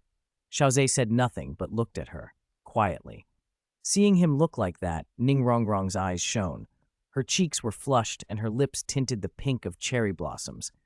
Xiao Ze's fingertips brushed her cheek and settled beneath her chin, lifting it gently. Their faces were close enough that Ning Rongrong felt her heart pound. Her lashes trembled. She felt his warm breath and didn't pull away. Instead, she gripped his lapels. Xiao Ze leaned down and met her lips. The kiss began tentative, exploratory. He had only ever kissed her forehead or cheek before. Ning Rongrong's breath caught, her fingers tightening and then slowly relaxing as he guided her. The kiss deepened. He put his right hand at the back of her head, fingers threading through her soft hair and pressing her closer. Her scent, the shampoo he liked, rose to him. Ning Rongrong had even changed her shampoo to the one he favored. She made a soft sound and looped her arms around his neck, awkward but eager. Their lips and teeth brushed, their breaths mingled, the air seeming to warm. Xiao Ze found her lips faintly sweet, like first bloom nectar, and didn't want to let go. Outside, a breeze stirred the wind chimes. Their clear notes drifted through the open window. After a long moment, their breathing slowed, and Xiao Ze reluctantly let go. Ning Rongrong's cheeks were flushed, her eyes wet with a happy, innocent sparkle. He chuckled softly. "How was it?" Ning Rongrong bit her lower lip. "It's okay, not a big deal." Xiao Ze ruffled her hair. "I think you want to keep going." "Nonsense." Ning Rongrong's denial came out louder than she intended. See, you're the anxious one now, aren't you?" "Ah!" "You're annoying." Ning Rongrong reached up on tiptoes, clutching his neck and shaking him. He laughed as she chattered and scolded. All the anger from earlier melted into warmth. "Ah!" Outside, Meng Yuran and her 3 older sisters exchanged awkward glances, unsure what to say. Yilingling noticed and offered them some fruit. "Here, take some." "Thank you." Meng Yuran breathed, relieved. She hadn't expected Xiao Ze to be surrounded by so many girls. The situation felt awkward. My name is Meng Yuran. Just call me Yuran." She looked nervously at Duguyan, who had a somewhat fierce air. "When did you meet Xiao Ze?" Duguyan asked curiously. Meng Yuran glanced at Juzu King and began to explain. "We met in the Stardew Great Forest. At that time, Xiao Ze hadn't joined Heaven Do Royal Academy yet." She carefully recounted the events, omitting the part where she had been the one to take the initiative with Xiao Ze. She didn't want to invite any trouble. "I never expected you two to meet that way," Duguyan said. She didn't realize Meng Yuran was the real third girl. Thank goodness she hadn't been with Xiao Ze at that time. Now she was the second. "Wait, when did I start counting?" Duguyan fell silent, surprised to learn that Ning Rongrong had already ranked them. In truth, the 4 of them were close, and there wasn't a strict order, but Duguyan knew that in Xiao Ze's heart, Ning Rongrong would always come first. An awkward silence settled over the group. Soon Xiao Ze and Ning Rongrong emerged from the villa together. Ning Rongrong's cheeks were slightly flushed. Duguyan and the others knew Ning Rongrong too well. Something must have happened between her and Xiao Ze in the villa. Ye Lingling's eyes flashed with a teasing light. Ning Rongrong wasn't embarrassed by the attention. After all, they were all her sisters. "Yuran, since you're coming to Heaven Do Royal Academy, why don't you stay with us?" Ning Rongrong said, deciding to bring Meng Yuran into the fold and to secure her for Xiao Ze. "Is that okay?" Meng Yuran stared, stunned. "Sister, are you really that kind?" "Of course." Ning Rongrong smiled. "Our villa has plenty of rooms, and you can even eat the food Xiao Ze cooks." She leaned close and lowered her voice. "Xiao Ze's cooking isn't just delicious, your spirit might even evolve from it." Meng Yuran's pupils shrank. Spirit evolution? Can his cooking do that? Though skeptical, Ning Rongrong's words sounded like a devil's whisper in her ear, and she found herself agreeing before she fully realized it. "All right, we still have many rooms in the villa. There's room for everyone." She shot Xiao Ze a look that clearly said, "I know we have room, but don't go bringing every girl you meet into this old lady." To everyone's surprise, Ning Rongrong then led Meng Yuran inside, leaving the other 4 standing in the yard. "Xiao Ze, what did you say to Rongrong?" She actually took Meng Yuran straight into her room. Duguyan asked curiously. "Why would I say anything?" Xiao Ze replied. "Isn't it obvious? When Rongrong saw Meng Yuran looking at you earlier, she got really angry. We've been with her a long time. We can tell," Yilingling said. Xiao Ze suddenly understood. He had been a little slow to catch on. "I didn't say anything. Rongrong knows Meng Yuran. She just didn't know I was close to her." "When did you become close with Meng Yuran? Was it only that one time?" Juju King pressed. Xiao Ze smiled wryly. "No, my relationship with her isn't that deep. Maybe she likes me, but back then I wasn't thinking about dating anyone." "Tsk, so you're pretty charming then. I remember you looked pretty sun-darkened back then, didn't you?" Duguyan chuckled. "My parents died when I was little, so I had to farm by myself." Later, when I became a spirit master, I trained in the fields under the sun. There was no other way. Xiao Ze's voice was quiet but steady. Du Guyan winced, realizing how thoughtless her earlier words had been. Ye Lingling stepped forward on impulse and hugged Xiao Ze.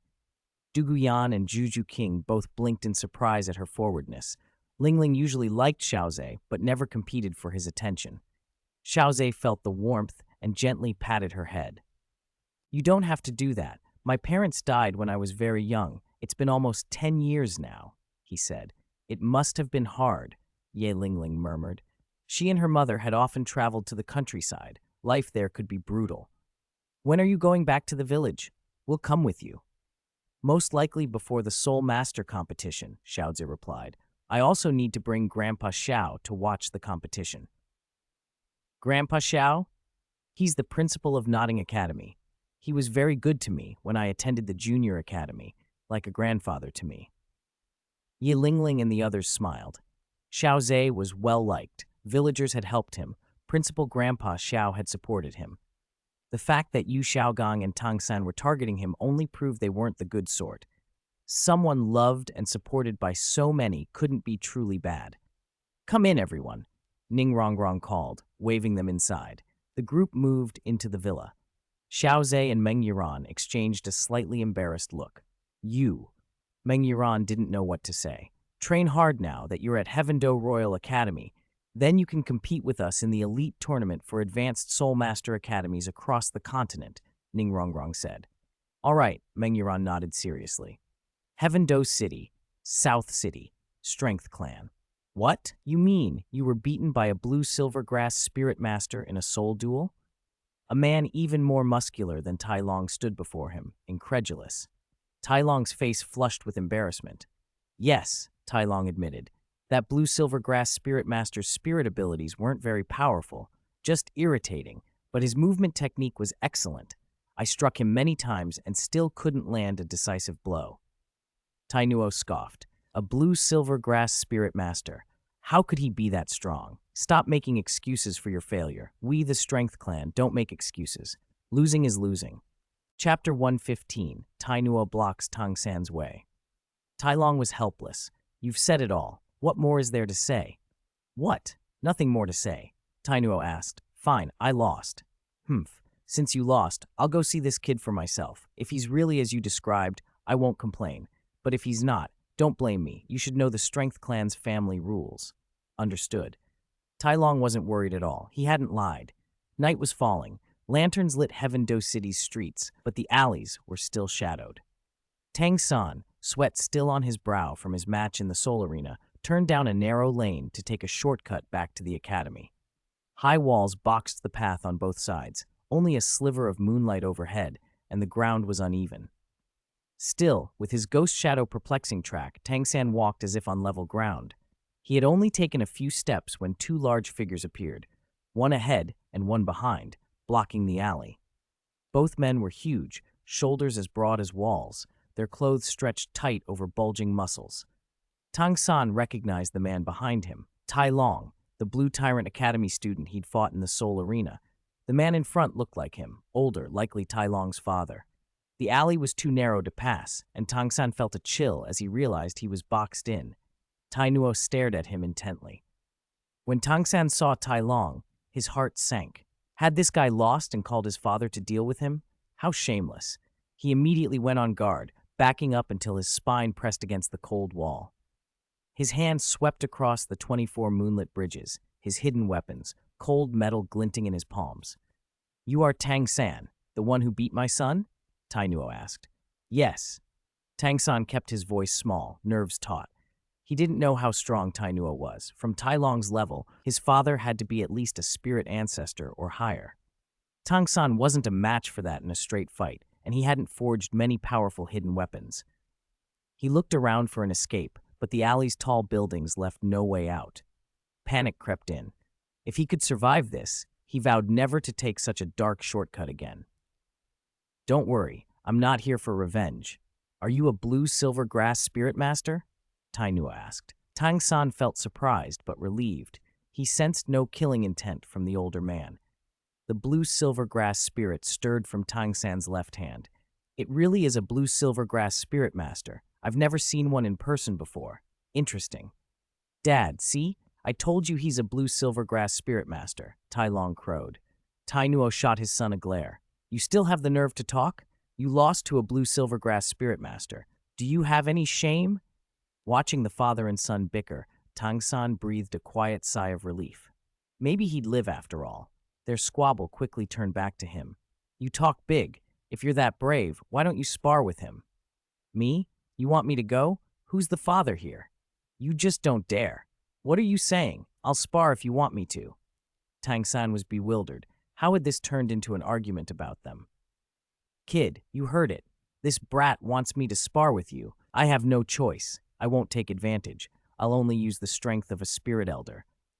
How about tomorrow? I just finished a soul arena fight. No, who knows where you'll run off to by then. Fine, come with me. Tai Nuo seized Tang San by the collar and marched toward the Strength Clan. Tang San had no choice but to go along. At least his life wasn't at risk. He was surprised when they arrived. These two belonged to the Strength Clan. He had heard the Strength Clan had once been affiliated with the Clear Sky sect, but had been abandoned for some reason. People bowed as they entered. Young Master. Many members greeted Tai Nuo and Tai Long. Tang San realized they were the clan's young masters. Let me introduce myself, Tai Nuo said. I'm Tai Nuo, one of the leaders of the Strength Clan and the clan leader's son. This is my son. Tang San nodded. Tai Nuo led him to a secluded battle arena, one of the Strength Clan's few strengths. The clan had little else, but they had many arenas, and this one was Tai Nuo's private ground. Only Tai Long was there to watch. Kid, I won't take advantage. I'll only use the power of a spirit elder, and my spirit power will be a bit lower than yours, Tai Nuo said. Tang San took a breath. The man before him looked like an iron tower, muscles rippling beneath his skin. Even from several meters away, Tang San felt an oppressive force radiating from him. Tai Nuo was far stronger than Tai Long. Get ready! Tai Nuo activated his spirit and let out a roar. A dark golden light flooded his body, his first soul skill, strength boost. His frame swelled, his mass increasing by nearly half. The blue stone beneath his feet shattered under the force as he charged with terrifying speed. So fast, Tang San muttered, but his own reflexes were sharp. He tapped the ground and executed the ghost shadow perplexing track, his body blurring into afterimages and narrowly evading Tai Nuo's fist, which struck with a shockwave. Tai Nuo's first strike missed, but he didn't relent.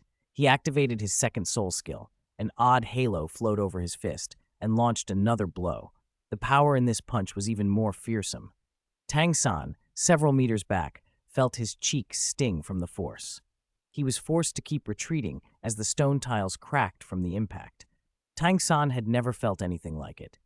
Pure strength spirit masters were terrifying. When raw power reached that level, explosive force came with it, and speed wasn't lagging far behind. I'm not that brat Tai Long. He hasn't learned anything from our Strength Clan, Tai Nuo bellowed. Again! Tang San dared not meet those blows head-on. One strike would either kill or maim him. But pure strength spirit masters had weaknesses. Tang San noticed that though Tai Nuo's explosive attacks were brutally fast, his reactions were only average, and his defense wasn't invulnerable. Otherwise, he wouldn't be a pure strength specialist. He shot out blue-silver grass to tangle Tai Nuo's limbs, but Tai Nuo snorted. His arm muscles bulged, and an overwhelming burst of force shattered the grass as if it were nothing. Is that all you've got? Not enough! Tang San! Chapter 116, Rebellious Awakening. Tang San uses the Clear Sky Hammer for the first time. As he spoke, Tai Nuo's aura surged. His third spirit ability slowly activated. Even with his spirit power suppressed, the amplification from that third ability was terrifying. Tai Nuo's strength nearly doubled. Tang San's pupils shrank. This was a genuine pure strength type spirit master. Tai Nuo's first three spirit abilities were all strength amplifiers. Although Tai Nuo was still some distance away, the explosive power rolling off him overwhelmed Tang San, filling him with dread. One solid punch from him could probably kill. Tang San really didn't want to use hidden weapons, but it seemed he had no choice. Tai Nuo leapt, bringing a crushing blow down. Tang San's clothes whipped in the rush of wind, and the terrifying shadow of the fist was reflected in his purple demon eye. The speed was too great. There was no time to dodge. He suddenly reached into his embrace, sweeping his hand past the 24 moonlit bridges. Several hidden weapons, whistling sharply, flew for Tai Nuo's throat and heart. Tang San's hidden weapons technique was incredibly potent, and the projectiles were so tiny, Tai Nuo didn't even notice them. They pierced his body, but to Tang San's shock, Tai Nuo's tense, explosive muscles were like armor. The blades sank only into thick shoulder muscles, wedged between fiber layers, leaving white marks. The weapons trembled on the flesh. Tai Nuo glanced down at the speck stuck in his skin and frowned. What kind of trick is this? It actually hurts a little. Tang San said nothing. This was the first time his hidden weapons had failed. Last time against Teacher Zhao, there had been no problem, but he'd forgotten Zhao Wuji hadn't used his full strength. Otherwise, his hidden weapons wouldn't have broken Zhao Wuji's defense either. Tai Long, watching nearby, felt a chill. Tang San actually had a method that could injure his father. If Tang San had used it against him last time, would he even have survived? Seeing Tang San silent, Tai Nuo stopped asking. Petty tricks. His veins bulged. His massive muscles seemed to writhe, and he simply shook the tiny weapons free. The scrape of metal against muscle grated on the ears. Tai Nuo's anger flared. To him, these methods were disgusting, not at all manly. His attacks turned wilder, as if he'd gone berserk. 3 consecutive mountain-crushing punches rocked the arena, sending chunks of stone flying. The blue-silver grass barrier Tang San had formed shattered like paper. Again! Tai Nuo roared, charging, the ground breaking under his feet like some raging bull. Tang San wanted to curse. Were all the Strength Clan maniacs? And was this really the level of a spirit elder? In the original timeline, Tang San could have beaten Tai Long, but now his power fell far short. And this was his first time locking horns with a true pure strength-type spirit master. Tai Long had only been a hollow imitation before. Tang San wiped blood from the corner of his mouth. Mysterious heaven skills circulated through him. His meridians drew in elemental energy from the surroundings and converted it into spirit power. He was in a desperate spot. Blue-silver grass and hidden weapons were failing him. As Tai Nuo surged forward again with lightning speed, Tang San hardened his heart. Damn it, he didn't care any longer. He didn't understand why his father and Yu Xiaogang had forbidden him to use that hammer. One of them didn't care about him. The other was unreliable trash. Why should he obey them? He would make his own decision. The youth awakened his rebellious spirit. Spirit power erupted from him like a volcano, and a jet-black hammer appeared in his hand. A domineering, oppressive aura wrapped the hammerhead. That aura collided with Tai Nuo's raw power in midair, producing a suffocating blast that knocked Tai Long clean off his feet. Tai Nuo's eyes narrowed when he saw the black hammer in Tang San's hand. Stop!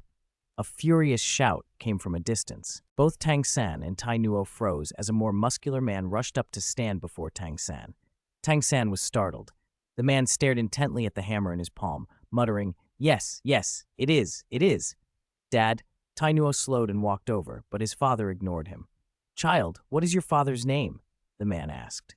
Tang San heard this and frowned. This must be Tai Nuo's father, the Strength Clan's leader, yet he was oddly excited at sight of the hammer. Tang Hao, what's wrong? Tang San asked. Tang Hao, Tang Hao. The man's face went slack. Then, without warning, he dropped to one knee in front of Tang San.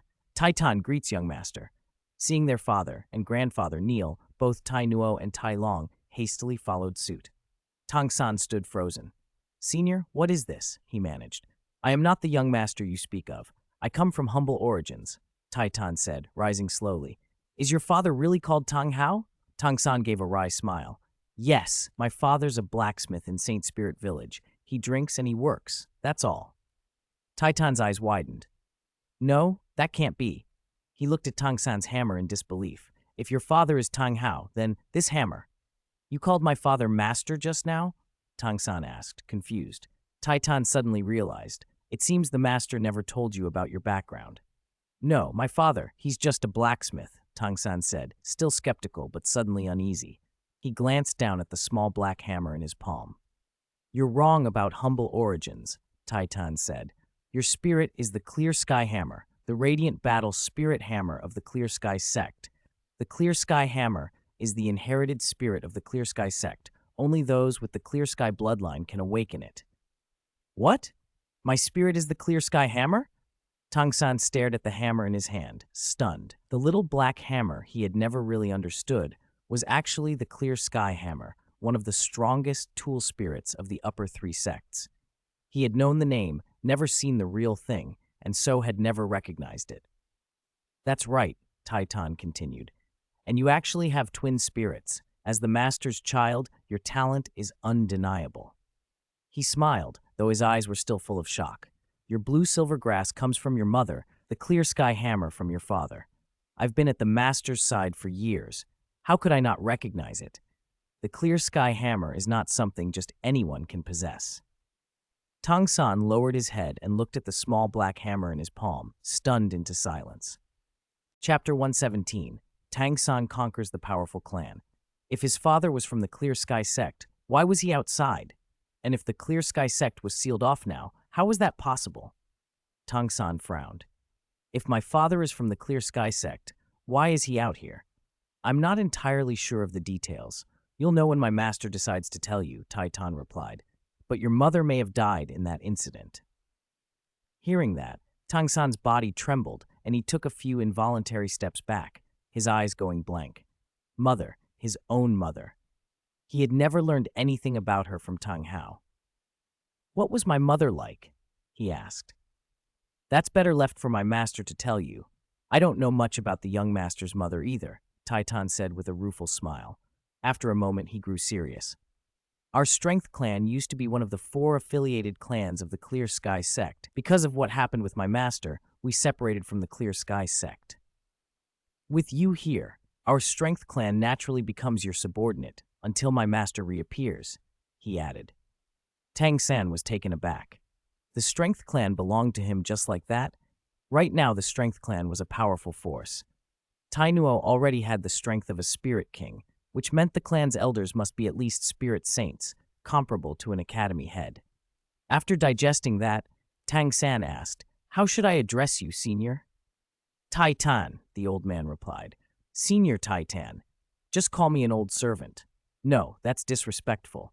If that's not possible, can I call you Grandpa? All right, Taitan nodded reluctantly.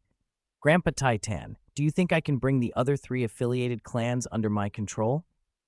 The Strength clan's allegiance had lit a spark of ambition in Tang-san. He wanted to establish his own Tang sect in this other world, make it flourish, and defeat Xiao Ze.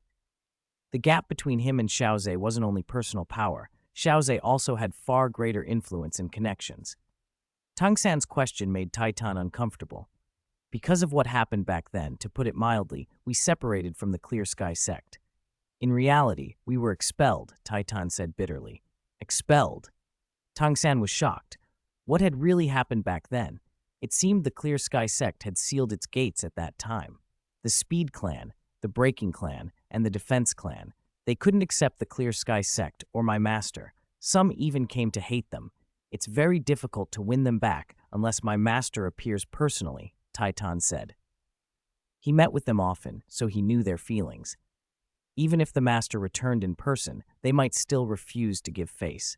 After being expelled, life had been hard, especially for the Speed clan. Their spirit was focused on agility rather than combat, and as a spirit master clan, they needed a lot of money to survive.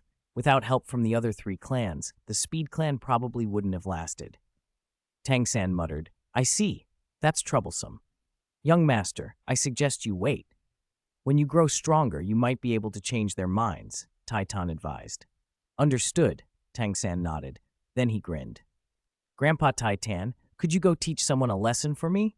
Someone bullied you? Watch me teach him, Taitan said, chest puffed out. Tai Long, standing behind them, was full of questions. Who was this grandson? There is someone who keeps bothering me. Our Shrek Academy was supposed to join Blue Tyrant Academy, but he interfered and Headmaster Liu Erlong kicked us out, Tang-san explained. Tai Long scowled. Clearly it wasn't their side's fault. Headmaster Liu didn't get that angry often. Blue Tyrant Academy? What happened, Tai Long? Tai Tan asked. I don't know all the details, but the headmaster was furious and beat them all, Tai Long replied honestly. It seems there's a scoundrel behind this. Who is he, young master? I'll stand up for you, Tai Tan promised, slapping his chest. It's Xiao Ze from Heaven Do Royal Academy, Tang San said. Who? Tai Long blurted, startling the others. Tai Nua smacked the top of his head. Shut up! Why are you yelling? Speak quietly, or I'll make you shout at the main gate for an hour. Tai Long rubbed his head miserably. Grandson, do you know this Xiao Ze? Tai Tan asked, surprised by the reaction. I haven't met him, but I've heard of him, Tang San said. Tell us about him. Xiao Ze is the strongest student at Heaven Do Royal Academy right now. Although he's only a spirit elder, his power is comparable to a spirit ancestor. He even forced Yu Tianheng of the Blue Lightning Tyrant Dragon Clan out of the academy. That's strong? Taitan's eyes widened. Why haven't I heard of him? He's low-key. People say he mostly stays in his villa and spends his time with his 4 little girlfriends. 4 little girlfriends? Tai Nuo exclaimed. He got another sharp rap on the head from Titan. Why are you so stunned? Are you jealous? No. Tai Nuo hurriedly denied it. Tang San suppressed a smile. The Strength Clan seemed oddly unreliable. Tai Long sighed. Revenge was the motive. He wanted to retaliate. Even though Xiao Ze is talented, that doesn't justify bullying our young master. Grandpa, you really can't go, Tai Long insisted, grabbing Titan's arm. Let us handle this. It's our first mission since pledging to the young master. We must do it right. You can't. Xiao Ze's girlfriends all have extraordinary backgrounds, Tai Long added, hanging on. Titan froze. Tell me, could there really be titled Douluo among them? Tang San lowered his head. There really were. Yes, among Xiao Ze's girlfriends are Ning Rongrong, the young miss of the 7 treasure glazed tile school and the granddaughter of the poison Douluo. There's also someone from the Ye family. The Ye family? Titan repeated. The one from the far north of us. Titan went quiet, then coughed. Young master, though this old servant has some strength, you children should settle your own affairs. I can't pick a fight with the powerful. He was speechless. 3 titled Douluo and the Ye family. Not even a dog would choose to take that on. Forget it. I was just saying. Tang San felt a flash of disappointment, but he knew it would be foolish for the Strength Clan to take on one of the upper 3 sects like the 7 treasure glazed tile school. He had to develop patiently and someday deliver a decisive blow to Xiao Ze. That's good, Titan said with relief. Young master, you should focus on cultivation now. When you get the chance, visit the Clear Sky sect to learn Clear Sky hammer techniques so your twin spirits can fully develop. My teacher said to cultivate the blue silver grass first, then the Clear Sky hammer, Tang San replied. That way, my Clear Sky hammer's first spirit ring could be a 10,000-year ring. Titan nodded. Young master, I don't know who your teacher is, but no one in this world has ever successfully cultivated true twin spirits. You shouldn't follow your teacher's words blindly. Huh? Really? Tang San hadn't known that. It's true. There have been many cases of twin spirits, but I've only heard the first recorded twin spirit bearer died in an explosion. So, young master, be careful. Understood. I'll go back and ask my teacher. Good. Tang San left the Strength Clan and returned to Thunder Academy, where Yu Xiaogang was waiting at the entrance. Little San, why are you back so late? Yu Xiaogang asked, pinching his orchid finger with that sharp voice Tang San had learned to flinch at. Teacher, I wanted to talk to you about something. All right. Once in the room, Yu Xiaogang's look shifted subtly as his eyes swept over Tang San. Tang San didn't notice. He was still thinking about twin spirits and the Clear Sky hammer. Teacher, did you know my hammer is the Clear Sky hammer? He asked. Yu Xiaogang was surprised. You know? Yes, I met someone from the Strength Clan. So it was them. Yu Xiaogang sighed. I do know your spirit is the Clear Sky hammer, and I suspect you're the child of Crown Prince Clear Sky. Then why didn't you tell me? Tang San was upset. If he'd known earlier, he might have developed faster. Yu Xiaogang shook his head. That information is dangerous for you now. Crown Prince Clear Sky is an enemy of Spirit Hall. He killed the previous Supreme Pontiff. If others know, you'd be in danger. Tang San's eyes narrowed. He hadn't expected his drunken father to be so formidable to have killed a Supreme Pontiff. I don't know the full story, Yu Xiaogang continued, but remember, the Clear Sky hammer must never be used recklessly in front of others.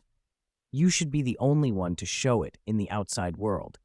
If Spirit Hall sees the hammer, it could cause you great trouble. Understood, Tang San said. I used it in the Strength Clan. Will that be a problem?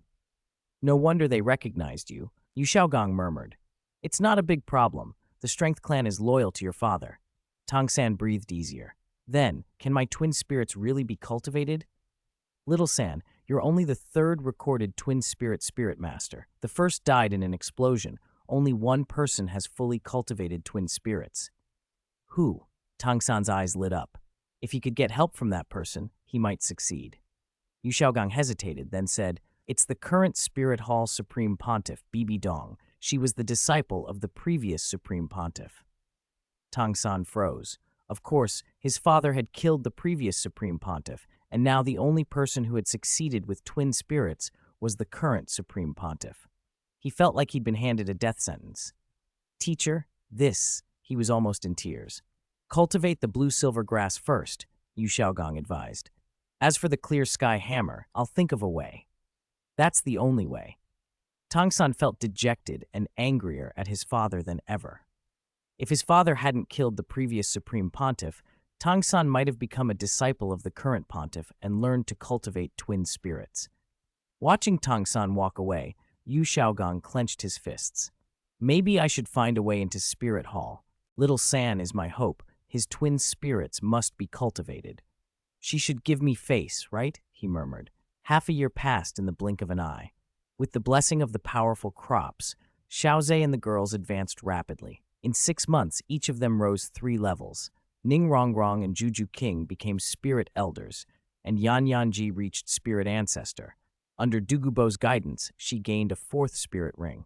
Everyone's spirit ring lifespans increased by over 4,000 years, turning their first 2 spirit rings purple.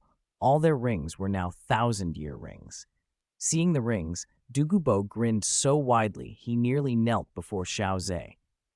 The way the crops could extend spirit ring lifespans was simply outrageous. Xiao Ze's spirit bone enhancements were also progressing quickly, focusing on the Holy Spirit spine and the 8 spider lances. He hadn't enhanced the jade deer horn skull yet. Its spirit bone skill, healing barrier, wasn't very useful for the moment, and it would need to reach 100,000 years to unlock a second skill. Xiao Ze! Hurry! Ning Rongrong called, waving from a distance. She looked exceptionally beautiful today. Her skin, fair and translucent like mutton-fat jade, glowed softly in the sunlight. Her upturned, lively eyes curved into crescents when she smiled. Her cherry-pink lips and delicate nose were perfect, and her long hair, grown out to her waist, flowed with the breeze. Today she wore a silver-blue, starry gradient dress, studded with sparkling crystal fragments that shimmered like a cascading galaxy when she moved. A glazed crystal crown sat on her head, and 2 tiny 7-treasure glazed tile pagoda earrings hung at her ears. She was the very image of a princess. Xiao Ze glanced at her outfit, admiration in his eyes. Beautiful, too beautiful. Ning Rongrong twirled, bringing a breeze with her movement. Am I beautiful? She asked. Ning Rongrong tucked a stray lock of hair behind her ear, her cheeks flushed. It was the first time she'd stood in front of Xiao Ze dressed like a princess. Of course she's beautiful, someone murmured. Didn't you see Xiao Ze practically staring? Du Guyan and the others strolled over slowly. Xiao Ze awkwardly rubbed his nose. She really was stunning, radiating almost a divine aura. Ning Rongrong beamed inwardly. Getting up 2 hours early had been worth it. Rongrong, are you ready? Xiao Ze said, offering a celadon bowl of sweet tofu pudding. I'm ready. I've waited so long for this, Ning Rongrong replied. A few days earlier, she'd felt the core of her 7-treasure glazed tile spirit on the verge of bursting, an unmistakable sign it was about to evolve. She'd been too excited to sleep, finally drifting off only when curled in Xiao Ze's arms. Xiao Ze's bowl steamed faintly. The pudding was drizzled with amber osmanthus honey, sprinkled with crushed walnuts and a few bright goji berries. He scooped up a spoonful and touched the tip to her lips. Ning Rongrong's eyes sparkled as the sweet, mellow bean flavor melted on her tongue and the osmanthus perfume unfurled. Xiao Ze's thumb brushed the corner of her mouth, wiping away a little honey. Good luck, he said. They set the bowl aside. Xiao Ze and the 4 girls, Duguyan, Yelingling, Juju King, and Meng Yiran, sat on the sofa to watch Ning Rongrong's spirit evolution. Over the past 6 months, Xiao Ze's own spirit had grown stronger. It didn't seem likely to evolve, but the effects of his spirit and the productivity of the farmlands and pastures in his spiritual sea had improved, and the quality enhancement of Sui Hua and the others had accelerated. Time passed quietly. Then, Ning Rongrong suddenly felt a powerful force sweep through her, every cell rejoicing. Her 7-treasure glazed tile spirit manifested in front of her as if called. Xiao Ze and the others immediately focused. "It's starting!" Duguyan cried. Besides Ning Rongrong, Duguyan and Ye Lingling were the most excited. Duguyan because she needed to deal with a lingering poisoning that otherwise kept her from getting close to Xiao Ze, and Ye Lingling because she hoped to lift the curse on her own spirit. Zhu Zhuqing and Meng Yiran were excited too, but had been mentally braced for this over the past months. The familiar 7-tiered tower of Ning Rongrong's spirit glowed softly at first. Gradually, its light intensified, and the tower began to change. An 8th tier emerged slowly, the glazed luster catching everyone's gaze. Ning Rongrong felt the connection to her spirit deepen. It was as if the spirit had become part of her, and she could sense the special energy within the tower itself. When the 8th tier completed, the living room seemed to freeze. The 7-treasure glazed tile spirit had become the 8-treasure glazed tile spirit, erupting in a blinding radiance that filled the space. Everyone instinctively covered their eyes against the intensity. Through the light, Ning Rongrong looked faint and ethereal in her dress, like a fairy descending to the mortal world. After a long moment, the light subsided. Ning Rongrong opened her eyes and stared in astonishment at the 8-treasure glazed tile spirit before her. She had finally evolved. Seeing Xiao Ze and the others still blinking and disoriented, she stepped forward and pinched Xiao Ze's nose. "Xiao Ze, why are you all closing your eyes?" He opened them and grinned sheepishly. "The light from your evolution was too bright. We couldn't stand it." "Oh," she nodded, delighted. Duguyan reached out to touch the tower's glazed surface. "Rongrong, is this your 8-treasure glazed tile spirit?" "Yes," Ning Rongrong said proudly. "I'm the first 8-treasure glazed tile spirit master in the 7-treasure glazed tile school in 100 years.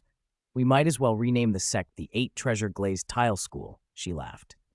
"That's only if you become sect master," Duguyan teased. "It'll happen soon. Once my spirit evolves to the 9-treasure glazed tile spirit, I'll be sect master for sure." Ning Rongrong was bubbling with confidence. "Don't be so sure," Xiao Ze said, smiling. "It took a while to reach the 8th tier. 9 may take even longer. I'm still young. Maybe it'll happen in a few years," she replied, then flung her arms around Xiao Ze and kissed him on the lips. "Thank you, Xiao Ze." "You didn't have to," he said quietly. "Hey, aren't you two being a little much, kissing in front of us?"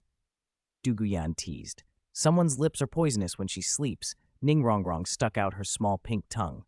"You're annoying," Duguyan scolded, but the girls quickly dissolved into playful bickering. Xiao Ze watched them with amusement until they all lay back on the sofa, exhausted. "Rongrong, any changes after your spirit evolved?" Xiao Ze asked. "No, just that I can now reach level 89. Ning Rongrong explained. "The 7-treasure glazed tile spirit's boosts are percentage-based, so my level cap rose."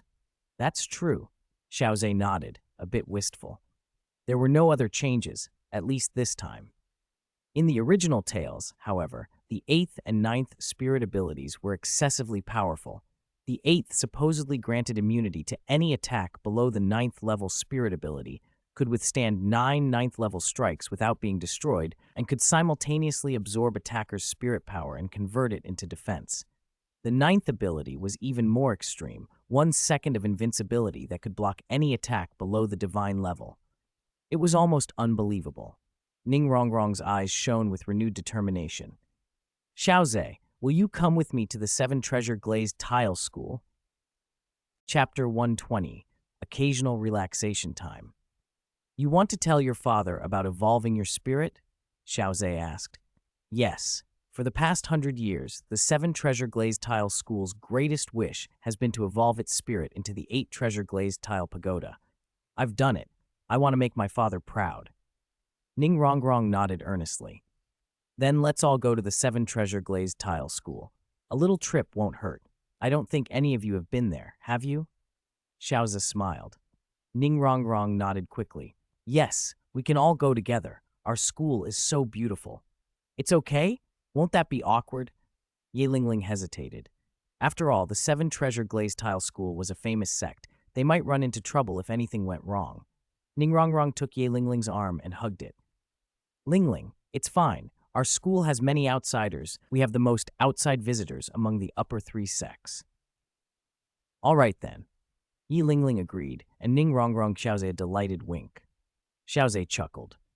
The others had no objections either. They were all curious about the school. The next day, Xiao Ze and the three deans took leave, and the group set out for Nine Treasure City. The Seven Treasure Glazed Tile School sat on Glazed Tile Mountain in the southeast of the Heaven Dew Empire. Nine Treasure City lay at the mountain's base. They bought a large carriage, boarded it, and left Heaven Dew City behind. Ah, it's been a long time since I went out. Duguyan stretched languidly. Cultivating every day dulls the mind. It's good to get out and play. Ningrongrong disliked training as much as anyone, but she still cultivated hard so she wouldn't fall behind. Inside the carriage, sable velvet blankets lay soft and thick, and light curtains at the windows fluttered, letting dappled sunlight in. Xiao Ze lay with his head in Ningrongrong's lap, the back of his neck sinking into a warm, familiar softness. Her faint jasmine fragrance drifted to him. He narrowed his eyes in contentment. He hadn't relaxed like this in a long time. At home, his days had been split between sleep and cultivation, battle and alchemy. There had been almost no leisure at all. The results showed. Xiao Ze was expected to reach level 40 by 13, even faster than Tang San. That was because he hadn't directly absorbed immortal herbs. The way he used them, transformative and indirect, was even more effective. 20 immortal herbs had produced 20 epic spirits, and the combined strength of those spirits far surpassed a small boost of raw spirit power. He still had 8 immortal herbs left. They could last a long time. Advancing from epic to legendary, though, would take over a decade without major treasures. Growth above elite quality grew exponentially harder. Legendary was a huge leap, and mythical seemed almost impossible in a single lifetime. Legendary spirits were already formidable. After a super evolution, Suihua's base combat power was comparable to a Spirit King level. She wasn't a great fighter, but she could cross 2 major realms. For higher qualities, each level brought unique abilities. Epic quality granted a domain, legendary brought super evolution, and mythical. Xiao Ze wasn't sure, but it would be extraordinary. He wondered what powerful things he might find in the future. Ningrongrong's fingers teased his face, pinching his nose, tracing his brows, all in playful affection. Xiao Ze let her have her fun. The scent from her slender fingers pleased him. His legs lay across Ye Lingling's lap. Ye Lingling's expression was calm as she gently massaged his calves, pressing just enough to be comfortable and occasionally skimming acupoints to send a pleasant tingling through him. As a healing-type spirit master, she knew a lot about the body. Her massage felt like a dimensional shortcut to relaxation. Duguyan sat opposite, chin propped on her hand, watching them with a pout. Enjoying yourselves, I see." She pulled a crystal fruit box from her spirit tool.